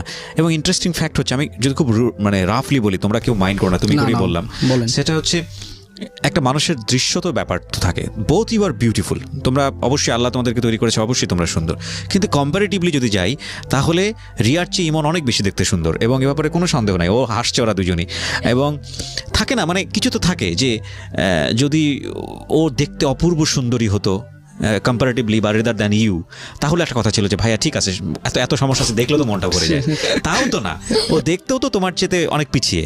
তো সেই জায়গাটা থেকে, এবং শরীরের মধ্যে এত সমস্যা, পারিবারিকভাবে তো একদম ডিজাস্টার একটা অবস্থা, তারপরে তুমি ওকে লাভ করলে কেন? মানে লাভ তো একমাত্র লাভ জিনিসটা হচ্ছে নিজের ভিতরে, নিজের মন এটা আমি থেকে যা এক্সপ্লেনেশনটা হয়। আমি জানি, তোমার ভিতর থেকে কি হয়েছে? আমার ভিতর থেকে এই আমি লোকটাকে ভালোবেসে ফেলছি, এটাকে আমি ছাড়া থাকতে পারবো না, এই আমি এতটুকুই জানি। আর ওর কি হবে ফিউচারে, যত ঝড়ঝাপটা আসুক না কেন তা আমরা একসাথে লড়বো, এতটুকুই জানি। ফাইন, এতক্ষণ পর্যন্ত অনেক ডিজাস্টার সিচুয়েশনে ছিলাম এবং এই জন্যই আমরা বলি জীবন নাটকের চেয়ে অনেক অনেক বেশি নাটকীয়। এতক্ষণ পর্যন্ত যারা শুনে এসছেন, মাত্রই কয়েকটা লাইন, মাত্রই কয়েকটা মিনিট আমি বলবো, পুরো গল্পটাকেই না একদম শান্ত করে দিল। অনেক রকমের একটা বড় রকমের একটা ঝড় উঠেছিল এতক্ষণ ধরে গল্পে, টানা পড়েন, পাচ্ছি না, কিচ্ছু নাই জীবনে, কি হবে, একদম হতাশা, কিন্তু অদ্ভুত, হ্যাঁ, একেবারে মনটা শান্ত হয়ে যাওয়ার মতো একটা এনভায়রনমেন্টের মধ্যে আমরা চলে গেলাম। But this is not end, this is just beginning. ফিরে আসবো ছোট্ট একটা বিরতির পর। প্রিয় শ্রোতা, আপনারা শুনছেন জীবন গল্প অন ঢাকা FM 90.4 FM-এ। আর আমাদের সাথে আছে রিয়া ও ইমন। রিয়ার জীবনের গল্প আমরা উপস্থাপন করছি। তাদেরকে যদি আপনারা দেখতে চান, চলে আসবেন ঢাকা FM-এর যে ফেসবুক পেজটি আছে সেখানে। এবং একই সাথে আপনাদের আরেকটা বিষয় বলি, প্রতি রবিবার আমার আরও একটি নতুন অনুষ্ঠান আছে ঢাকা FM-এ। সেই অনুষ্ঠানটির নাম হচ্ছে সিক্রেটস, যেটা আপনারা শুনতে পাবেন আগামী রবিবার। এবং একই সাথে আপনারা চলে আসতে পারেন আমার ফেসবুক পেজেও। আমার ফেসবুকের ঠিকানা www.facebook.com/kibriya.rj। আমি আবারও বলছি www.facebook.com/KEBRIA.RJ। পেজটি RJ কিবরিয়া নামে আপনি পাবেন। ওকে রিয়া, আমরা যেখানটায় ছিলাম, সো ইউ প্রপোজ ইমন এবং সে অ্যাকসেপ্ট করে ফেলে। তারপর ওখান থেকে আমাদের রিলেশনের প্রথমে শুরুটা হয়। তো ঢাকায় এসে ভর্তি হয় এবং আমাদের ইনস্টিটিউশন দুইটাই খুব ক্লোজে, আচ্ছা, এটা বলি। তো সেই সূত্রে মোটামুটি রেগুলারলি দেখা হতো, সেটা ভুল কিছু ছিল না। কিন্তু বাসার যে প্রবলেম সেটা বেড়েই চলছিল, মানে একটা যে আছে যে ঠিকই আসবে সেটা আর হচ্ছিল না, হয়ে উঠছিল না। তো তখন ওই মুহূর্তে আমার মা আরেকদিন বিষয়টা আমার দাদু বাসায় যারা আছেন, আমার দাদি, তো তখন বিষয়গুলো জানানো হলো যাতে কিছুটা ফাইন্যান্সিয়ালি হেল্প পাওয়া যায় বা সম্পত্তি যেটা প্রপার্টি আমার দাদার কিছু ভাগ হলে যাতে কিছু পাওয়া যায়। তো তখন বললো, আমার দাদি বলল যে তোমরা এক কাজ করো, আমাদের বাড়িতে চলে আসো, মানে মুন্সিগঞ্জ যেটা আমাদের গ্রামের বাড়ি, সেখানে চলে যেতে বললো, ওখানে থাকতে বললো, তাহলে এত খরচ হবে না, খরচটা বেঁচে যাবে। তো তারা কোনোভাবে আর ফাইন্যান্সিয়ালি হেল্প করলো না। আমার বাবা বাসায় বসে থাকতো আর আমি ওর সাথে মোটামুটি দেখা করতাম মাঝে মাঝে। আর তখন ও ঢাকায় আসছে, বাট মানে বাসায় সেটেল হতে একটু সময় লাগছিল। একদিন কি হলো, আমি ওর সাথে দেখা করতে গিয়েছিলাম, সেদিন আসলাম। তা আমাকে সে অনেক দিন ধরে ফলো করছিল আমার বাবা, যে আমি ফোনে কথা বলি, এবং আমার ফোনে ওয়েটিং পাচ্ছিল। যখন ইমনের সাথে আমার দেখা হয়, কুমিল্লা থেকে আসার পরে সারাদিন আমরা একসাথে বাইরে থেকে, আর আমি বাসায় বলতাম যে আমার ভার্সিটিতে ক্লাস আছে, সারাদিন বাইরে থাকলাম। বাট আমার এত প্রবলেম, এগুলো আর আমার মানে মাথায় না খেলার জন্য, তো আমি এক পর্যায়ে কি করলাম, ইমন যখন সন্ধ্যার সময় কুমিল্লার জন্য রওনা দিবে, আমাকে একবারে বাসার কাছে এসে দিয়ে চলে যাবে, তখন আমি ওদিন খুব কান্না করছিলাম যে তুমি আমাকে আজকে নিয়েই যাও। মানে বাসায় ঢুকতে আমার ভালো লাগে না, না আমার বাসায় আর কোনোভাবেই ভালো লাগে না, এনি হাও আমাকে নিয়েই যাও, যা ফেস হয় প্রবলেম একসাথেই করব। নিয়ে যাও বলতে কি মানে আপনারা you wanna get marry or মানে আমি চাচ্ছিলাম যে ও আমাকে কুমিল্লা নিয়ে যাক, ওখানে ওর ফ্যামিলি যা বলবে সেটা হবে, কারণ আমার এত প্রবলেম, এত কিছু আর ভালো লাগছিল না। ইভেন ওর ব্যাপারটা মোটামুটি যখন আমি দেখে যে ফোনে কথা বলি, তখন মোটামুটি জানে ফ্যামিলি, হ্যাঁ ফ্যামিলিটা জানাজানি হয়ে গেছে। আমার বোনটা একটু প্রেশার করতেছিল আমাকে, আচ্ছা, আমার বাবা ইনডিরেক্ট ভাবে আমাকে প্রেশার করতেছিল যে কে ছেলেটা, হ্যাঁ, আর বোন ডিরেক্টলি করতেছিল, কেন এটা কে, খুব স্বাভাবিক আমাদের সমাজে যেটা হয়। হ্যাঁ এটাই তো স্বাভাবিক হওয়ার কথা। আমাদের সারা রাত কথা হতো, সব নতুন রিলেশনে ইনফ্যাক্ট এটা হয়। মজার বিষয় আরো ছিল, আমার ব্যালেন্স শেষ হয়ে যেত, ওর ফোনের ব্যালেন্স শেষ হতো, ধারের ব্যালেন্স শেষ হতো, তারপর কথা শেষ হতো। বা এরকম হতো যে কথা বলতে বলতে ও ঘুমিয়ে গিয়েছে, আমি যখন বুঝতে পারতাম যে ও ঘুমিয়ে গেছে, এরপর আমি ফোন রেখে ঘুমাতে যেতাম। অনেক শীতের ভিতরেও কথা বলছি মানে বারান্দায়। ওপাশ থেকে নাক ডাকে শব্দ আসলে তারপরে ফোনটা কাটতে হবে, তাই তো? এবং এর মজার বিষয় হচ্ছে যে এটা এই স্টেজেই না খুব মধুর লাগে, যে ওই পাশ থেকে বয়ফ্রেন্ডের নাক ডাকে শব্দ পাওয়া যায়, আহা কি মধুর সাউন্ড। বাট রিয়েল লাইফ যখন হবে না, তখন মনে হয় বালিশ চাপা দিই। যাই হোক, ওইটা অন্য কেস। সো ওটা নাই বা বললাম। হ্যাঁ, এমনও সময় গেছে একদম অনেক বেশি ঠান্ডা, ফুল শীতে আমি বারান্দায় যেয়ে কথা বলতাম, কারণ আমার সাথে তো আমার বোন ঘুমাতো। জি। বারান্দায় যেয়ে বারান্দার দরজা লাগাতাম, জানালা শাটার লাগাতাম, এরপরে কথা বলতাম। মাঝে মাঝে এরকম সিচুয়েশন হতো, দেখতাম বোন আমার পিছনে দাঁড়ানো। তখন কি হতো, তখন ঠাস করে ফোনটা কেটে দিতাম, বলতাম এক ফ্রেন্ড ফোন দিছিল, এফএম শুনতেছিলাম। বিশেষ করে ভাইয়া, আমি একটা কথা বলি, আপনার এফএম শোনার কথা অনেক বেশি বলা হয়েছে। মানে আমার এই হ্যাঁ, অনুষ্ঠান কিবরিয়া ভাইয়ার শো শুনতেছি, জীবনের গল্প শুনতেছি, এই শো শুনতেছি। ওকে। আমার বোন বলতো, তুমি এত রাতে বারিন্দায় বসে কেন শুনবা, রুমেও তো শোনা যায়। মানে আমার আগের রেডিওর অনুষ্ঠানগুলোর কথা। হ্যাঁ, তো একদিন তো এমন হলো, এত ঝড় বৃষ্টি এবং বারান্দা দিয়ে পুরো পানিটা চলে আসছে, ফুল বৃষ্টিতে ভিজে কথা বলছি। প্রেমে এই প্রতিবন্ধকতাগুলো আশীর্বাদ, আমি মনে করি। এই কারণে আশীর্বাদ যে এই প্রতিবন্ধকতাগুলো যদি না থাকতো, সম্পর্কটা কখনোই এতটা মজার হতো না, এতটা থার্স্টি হতো না। এবং এটার সাথে প্রকৃতির একটা অদ্ভুত মিল আছে। দেখবেন যে গাছের আম চুরি করা হয়, মানে আমি জাস্ট একটা এক্সাম্পল দিচ্ছি, মজা করছি, বাট ডোন্ট ডু দিস। সেটা হচ্ছে একটা ওই চোরাই আমটা আর বাজার থেকে কিনে নিয়ে আসা আম, এটার টেস্ট কখনোই একরকম না, এটা মারাত্মক রকমের ডিফারেন্ট। এবং এটাই বিষয়টা এরকম, ওইখানে ঝামেলা আছে বলেই এই সম্পর্কের মধ্যে মজাটা এত বেশি। হ্যাঁ, এমন হলো যে বৃষ্টিতে পুরো ভিজে গিয়েছে, তখন কি করব, বোন ঘুম, কথা শেষ হলো, দেখলাম যে ঘুমিয়ে গিয়েছে অলরেডি। লাইন কেটে টেবিল ফ্যান ছেড়ে বসে রয়েছে, শীতে কাঁপতেছি, মানে ড্রেস শুকালো, তারপর বাড়ির পাশে যে আমি শুলাম, এরকম বিষয়। তো এখন মানে আমার মাসে থিঙ্ক আসলো এরকম যে এতদিন হয়ে গেল ওর সাথে কথা বলছি, রিলেশন করছি, কোনো গিফট দেওয়া হলো না।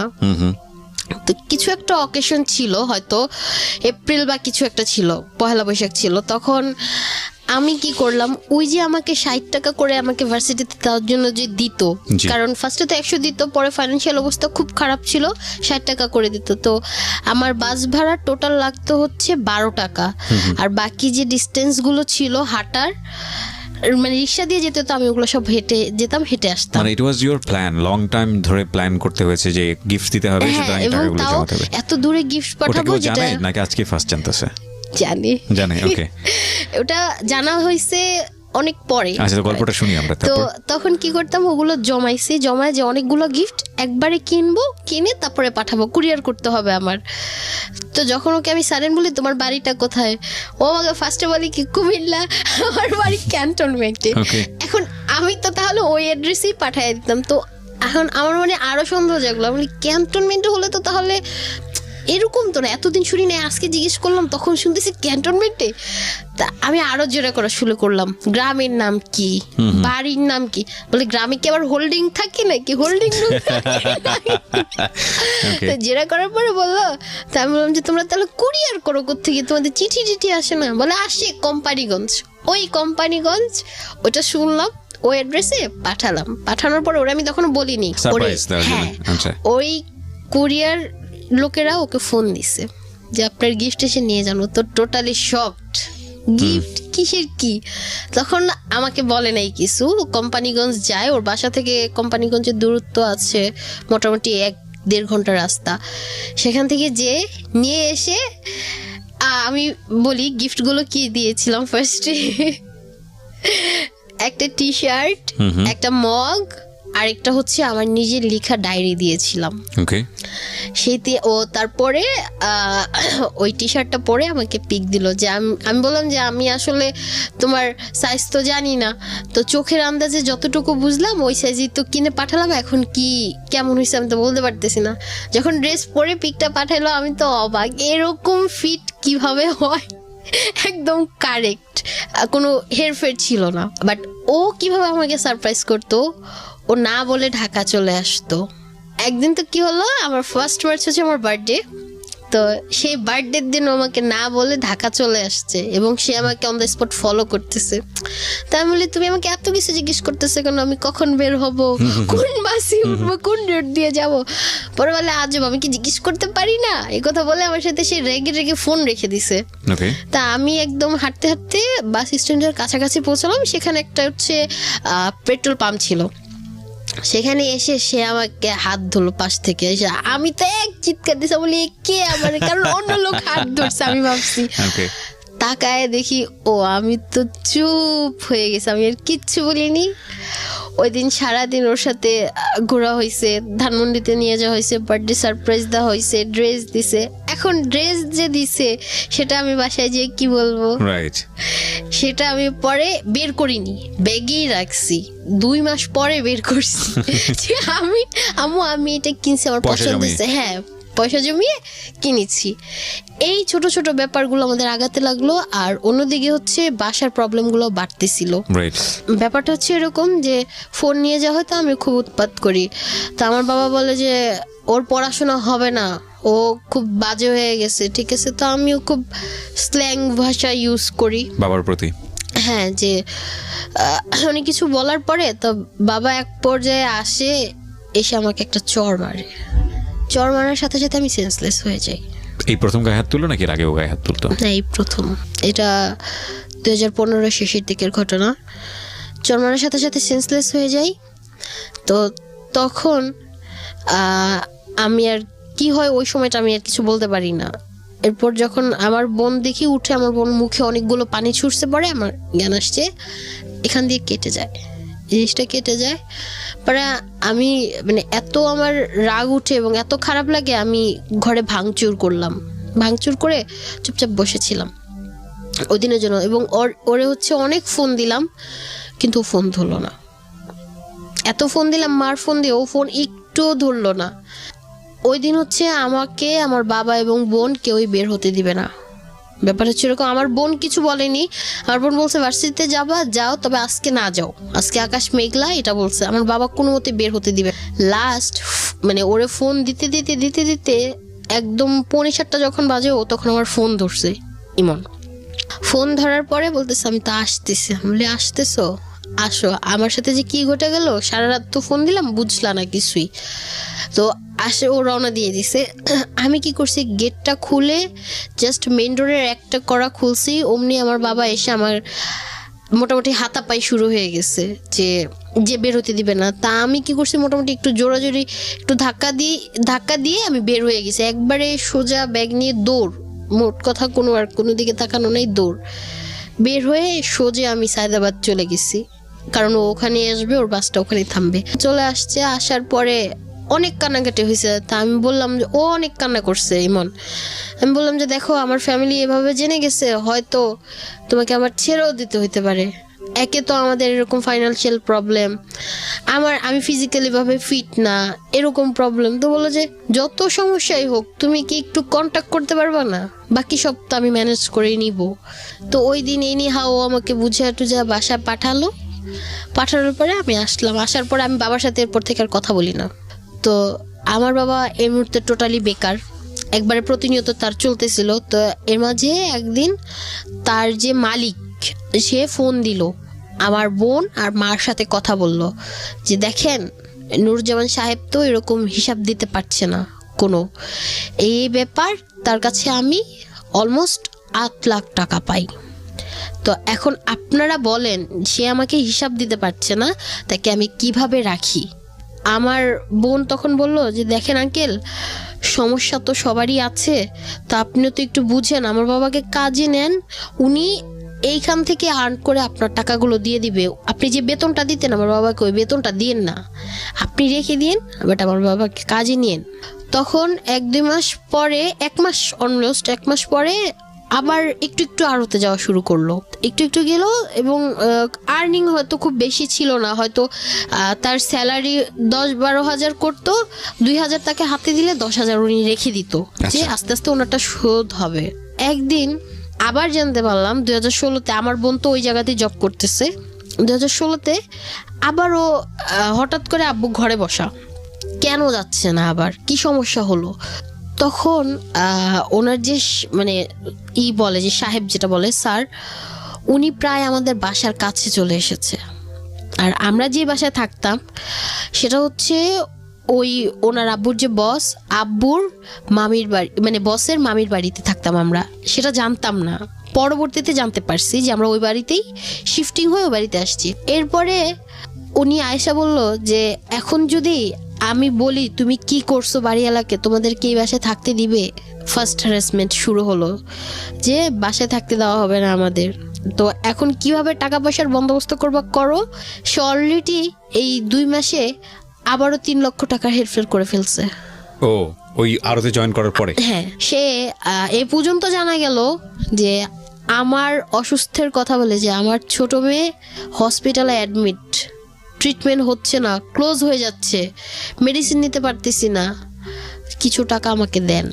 কি এগুলো করতো বললো। সেই টাকাগুলো দিয়ে? এত টাকা নিয়ে সে কি করতো? তখন পর্যন্ত কি কিছু জানতে পেরেছেন? আদৌ না, Okay. কিছুই জানা সম্ভব, মানে সে জাস্ট অ্যান্সারই দিত এটা যে আমি যা ইনভেস্ট করছি আমার জায়গাতে ইনভেস্ট করছি। যদি হ্যাঁ এরকম হতো যে আমাদের গ্রামের বাড়িতে একটা ঘর দিছে, তাও আমি বলতে পারতাম যে satisfied. But you don't find any kinds of property? No, Okay. মানে আমাদের কোনো প্রপার্টি কিছু নেই। আমি বলতে পারবো না যে একটা স্থান আছে ঠাঁই হওয়ার। এরকম করতে করতে এই প্রবলেম বাবার মানুষজন আসতেই থাকলো, প্রতিনিয়ত সলভার হচ্ছে না। রমজান চলে আসলো, 2016 রমজান মাস। এত কষ্ট মানে সহ্য হয় না, খাবার সব কিছু থেকে। তো তখন আমার বোন মিডলের দিকে হয়তো রোজার ইনস্টিটিউশন বন্ধ হলো, আসলো, স্যালারি ট্যালারি তো পরে দিবে, আরও আসলো। আসার পরে দেখলো বাবারই অবস্থা, ও কিছু বলতেছে না, চুপ করে আছে। সবে কদরের রাতে বাবা নামাজ পড়তে গেলেন, তো হঠাৎ করে দেখি নামাজ পড়তে গেলেন হচ্ছে 8টায়, 9:30 উনি ব্যাক করে আসছে। তো কি হয়েছে, ওনাকে নাকি লোকেরা ধরে দিয়ে গেছে, উনি নাকি খুব অসুস্থ হয়ে গিয়েছিল, ওনার নাকি বমি টমি করছে মসজিদে। তা আমরা তখন প্রেশার মাপলাম, দেখলাম প্রেশার লো, সাথে সাথে 2টা ডিম খাওয়ালাম, সব করে ওনাকে রেস্টে দিলাম। আমরা 3জন নামাজ পড়ছি। খুব ভোরবেলা 6টার দিকে ঝুম বৃষ্টি, একটা গামছা নিয়ে আমার বাবা বের হচ্ছে, মা হচ্ছে ডোর লাগাবে। আর তখন করলো, লাগিয়ে দিল, বললো যে আমি একটু সমাজের হয়ে আসি, চাবি টাবিগুলো দিয়ে আসি, ক্লিয়ারেন্স করে আসি। গেল। আর আমি আবার কি করলাম, সকালবেলা উঠে আমার আন্টির বাসায় চলে গেলাম। তো আমার আপু আবার কি করেছে, স্যালারি পাওয়াতে বললো যে আব্বু এনো 4000 টাকা, ঈদের বাজারটা করে নিয়ে এসো, আমাদের তো একটা ঈদ আছে, তুমি যাই পারো টুকিটাকি একটা করে নিয়ে এসো।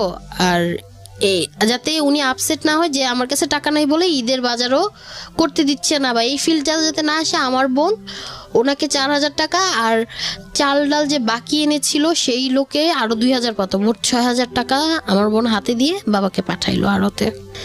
এরপরে সারা মানে দিন গেল, দুপুরে 3টা থেকে আমার বাবাকে ফোন দিচ্ছে, ফোন ধরে না। এরপর থেকে ফোন বন্ধ আসতেছে। বন্ধ আসার পরদিন সকালে আমি আন্টি বাসা থেকে মাকে যখন ফোন দিলাম, মা বলল যে তোমার বাবা তো এরকম চলে গেছে, এখন কই আছে বলতেও পারতেছি না, আল্লাহ মাফ করুক যাতে খারাপ কিছু না নিয়ে যায়। আমি বললাম যে আচ্ছা আম্মু আমি চলে আসতেছি।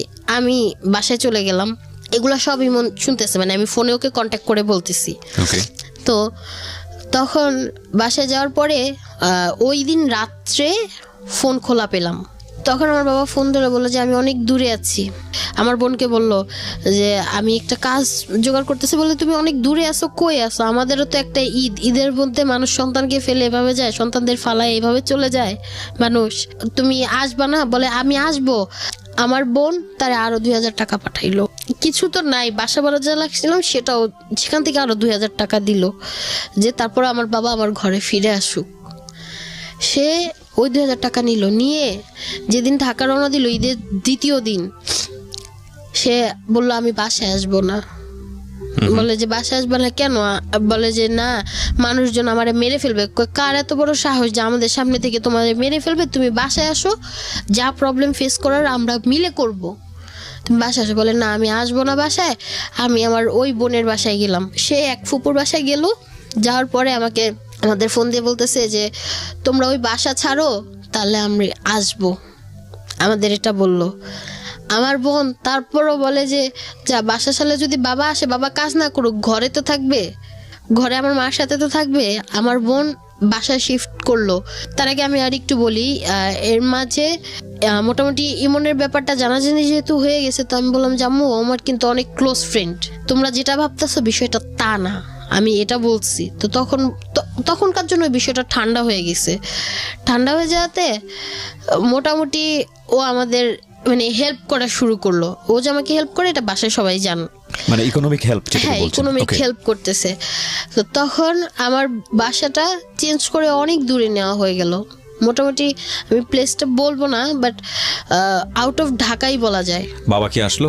না, বাবা আসলো না। না, সে তার বোনের বাসায় থাকলো, এরপরে তার ভাইয়ের বাসায় থাকলো মিরপুরে, এরপরে তার নিজের বাড়িতে গেল গ্রামে, সেখানেই চললো। আমরা ওই বাসায় প্রায় 5-6 মাস হয়ে গেল কাটাচ্ছি, সে আসে না। বাবা যেখানে গেল সেখানে আপনারা যে তাকে আনতে পারলেন না? যা হয়েছে পাননি? সে আসবে না। দেখা হয়েছে কিন্তু আসবে না। হ্যাঁ, কথা বলা হয়েছে, সে আসবে না। সে বলে যে আসবো, আমি কিছুদিন পরে আসবো, তোমরা বাসাটা চেঞ্জ করো, আসবো। বাসা চেঞ্জ করার পরের কথাটা বলি, সে আসছে, এসে 2 দিন ছিল। 2 দিন থাকার পরে সাথে সাথে সে আবার ভাইয়ের বাসায় চলে গেছে। তারপর একদিন জানতে পারলাম, মানে হঠাৎ করে একদিন আমার মা এরকম বাসায় একা, আমি ভার্সিটিতে আসি যাই, আমার বোন তো জব করে ওই জায়গাতে ঢাকার বাইরে। হঠাৎ করে আমার মাকে আননোন নাম্বারে ফোন আসতেছে। আমার মা ফোন ধরে বলে যে কে? পরে আমার মারে বলে যে আপনি কি নুরুজ্জামান কি চিনেন? আমার বাবার নাম ধরে বলতেছে, বলে যে হ্যাঁ চিনি, কি হয়েছে?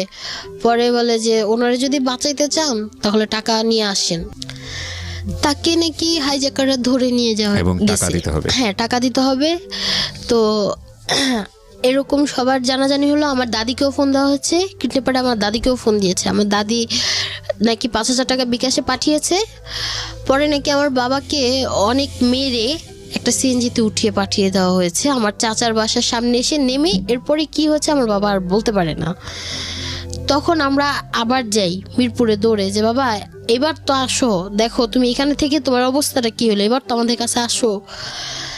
তাকে নিয়ে আসলাম, খুব কষ্ট করে নিয়ে আসছি। নিয়ে আসার পরে সে মোটামুটি 10 দিন থাকলো, একটু সুস্থ বলতে হাঁটাচলা করতে পারে। সে বললো যে আমি মিরপুরে একটা দোকান দিব, তা আমার ভাইয়ের বাসায় যাই, কাজ আছে, কথাবার্তা বলবো। সে অলরেডি একটা ব্যাগ প্যাক করেই রাখে, মানে আমাদের বাসায় থাকা যে সেটা না, সে ব্যাগ প্যাক করে রাখে, ব্যাগ থেকে ড্রেস বের করে, ব্যাগ থেকে আবার ড্রেস ভরে নিয়ে চলে গেল। এরপর থেকে সে আর আসে না, মানে একদমই আসে না। এবং 15 দিন পর পর বা 10 দিন পর পর কন্ট্যাক্ট করে। আর আমার বোনের কাছে টাকা চায়, আমাকে কিছু টাকা দিও তো, আমার চোখের সমস্যা হয়েছে, একটু টাকা দিও তো। আমার বোনও দিত, যে তারপরও তুমি বাসায় আসো। দেখে যে না, আর আসে না। তো আমার বোন 2টা ফ্যামিলি 2 জায়গায়, ওখানে নিজের খাবার খরচ, এখানে হচ্ছে আমাদের চালানো, আবার বাবাকে দিতে হচ্ছে, সম্ভব হচ্ছিল না। তো আমার বোন যেখানে জব করে ওখানে খুব চেষ্টার পরে আমাদের থাকাটা ওনাদের আয়ত্তে নিল। আমরা চলে গেলাম ওখানে। আমার বাবা ওখানেও আসে না, কোথাও আর আসবে না। সে বলে যে, আমার বোন বলে যে তাহলে তুমি একটা কাজ করো, কাজ করে কিছু শোধ করো। সে এগুলো বলে ফোন রেখে দেয়, সে কিছু করবে না। এবং প্রতিনিয়ত আমরা টর্চার হচ্ছি ওনার, মানে যে বৃন্দার আছে তাদের। এবং সে খুব ক্লিয়ারলি ভাবে ওনার ফোন নাম্বার না দিয়ে আমার বোনের এবং আমার মার ফোন নাম্বার পাওনাদারদের দিয়ে গিয়েছে। আমার বোনের এরকমও হুমকি আসছে যে আপনার জব খেয়ে ফেলবো বা আপনার ছোট বোনকে তুলে নিয়ে যাব, এগুলো হুমকি আসে। তো তখন আস্তে আস্তে আমার বোন র্যান্ডমলি বুঝতে পারে যে এই লোক আর আসবে না। ওই মুহূর্তে মানে ইমনকে আমি যখন বাসা চেঞ্জ করি তার কিছুদিন আগে আমি বাড়িতে নিয়ে যাই, যেমন আমার ফ্রেন্ডটা আসুক, যেহেতু আমাদের কোনো হেল্প নেই, ছেলে মানুষ নেই, আমরা কিভাবে চেঞ্জ করব। ওইখান থেকে মানে আমার ফ্যামিলির সাথে ওর বন্ডিংটা শুরু হয়। এতদিন তো শুধু আমার সাথে ছিল, এরপরে আমার ফ্যামিলির সাথে বন্ডিং শুরু হয়। এরপর থেকে যত ঝড় তুফান আসুক, এক হিসেবে আমরা এই 4টা মানুষই একসাথে হ্যান্ডেল করতেছি এবং করে আসতেছি। রিসেন্ট কি হলো, 2000 এরকম ভাবে চললো, সে আর আসবে না টোটালি এবং আমাদের সাথে কন্ট্যাক্টও করে না। আর তার ভাইরা বলে, তার বোনেরা বলে যে আমরা নাকি তাকে টর্চার করে বের করে দিয়েছি, এটা বলে।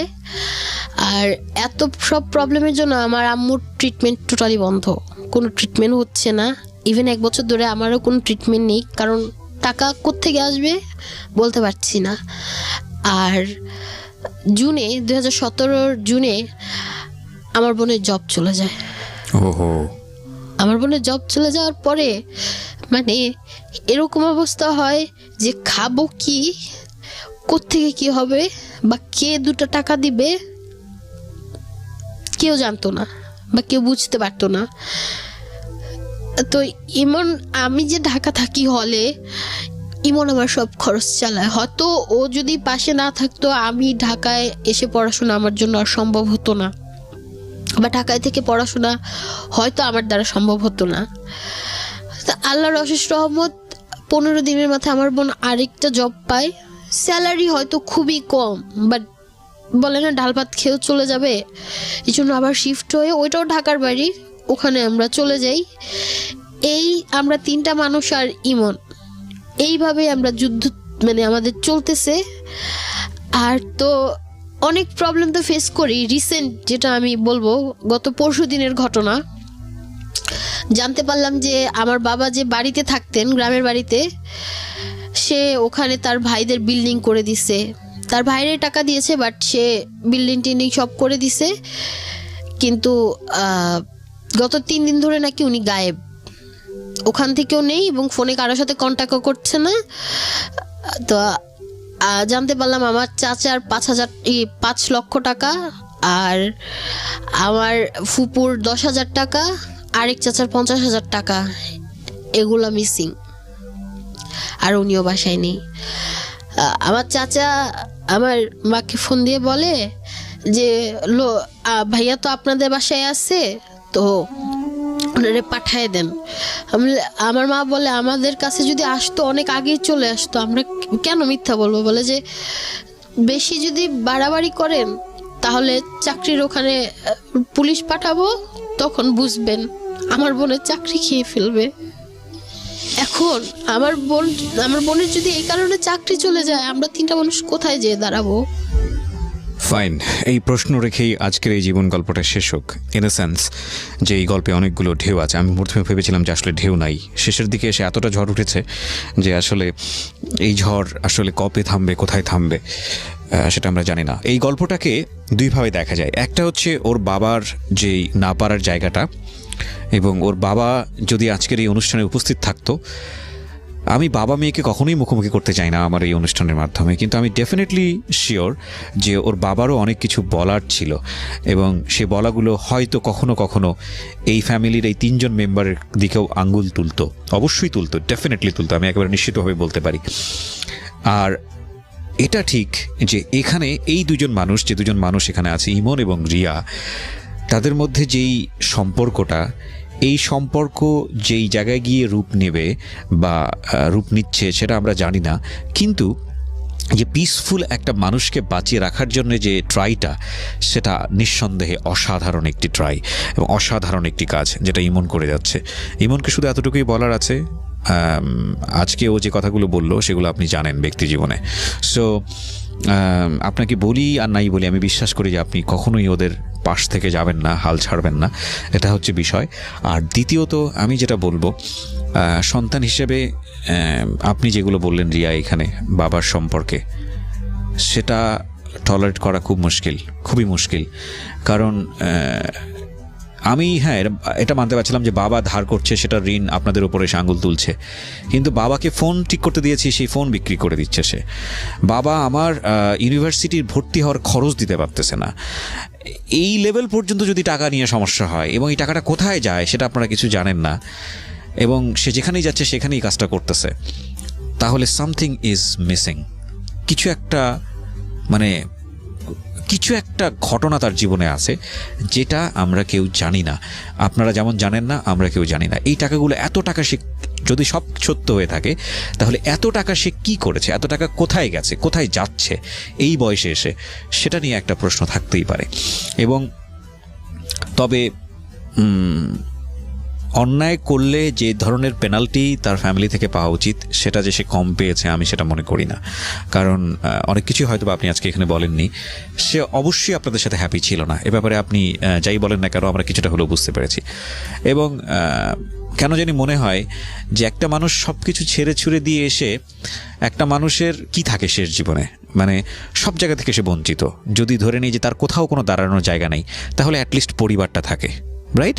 যে তাকে কেউ চেনে না, কেউ জানে না, কিন্তু কোনো মানুষ তাকে ভালোবাসে না, কিন্তু ওই পরিবার ঘুরে ফিরে এসে একজন মানুষ দাগি আসামি হলো ওই পরিবারের কাছেই ফিরে যায়, হ্যাঁ, বউ সন্তান মা বাবার কাছে ফিরে যায়। কিন্তু একটা মানুষ কখন পরিবার কাছে যেতে চায় না, কখন পরিবারের কাছ থেকে বারবার নিজেকে এসকেপ করে।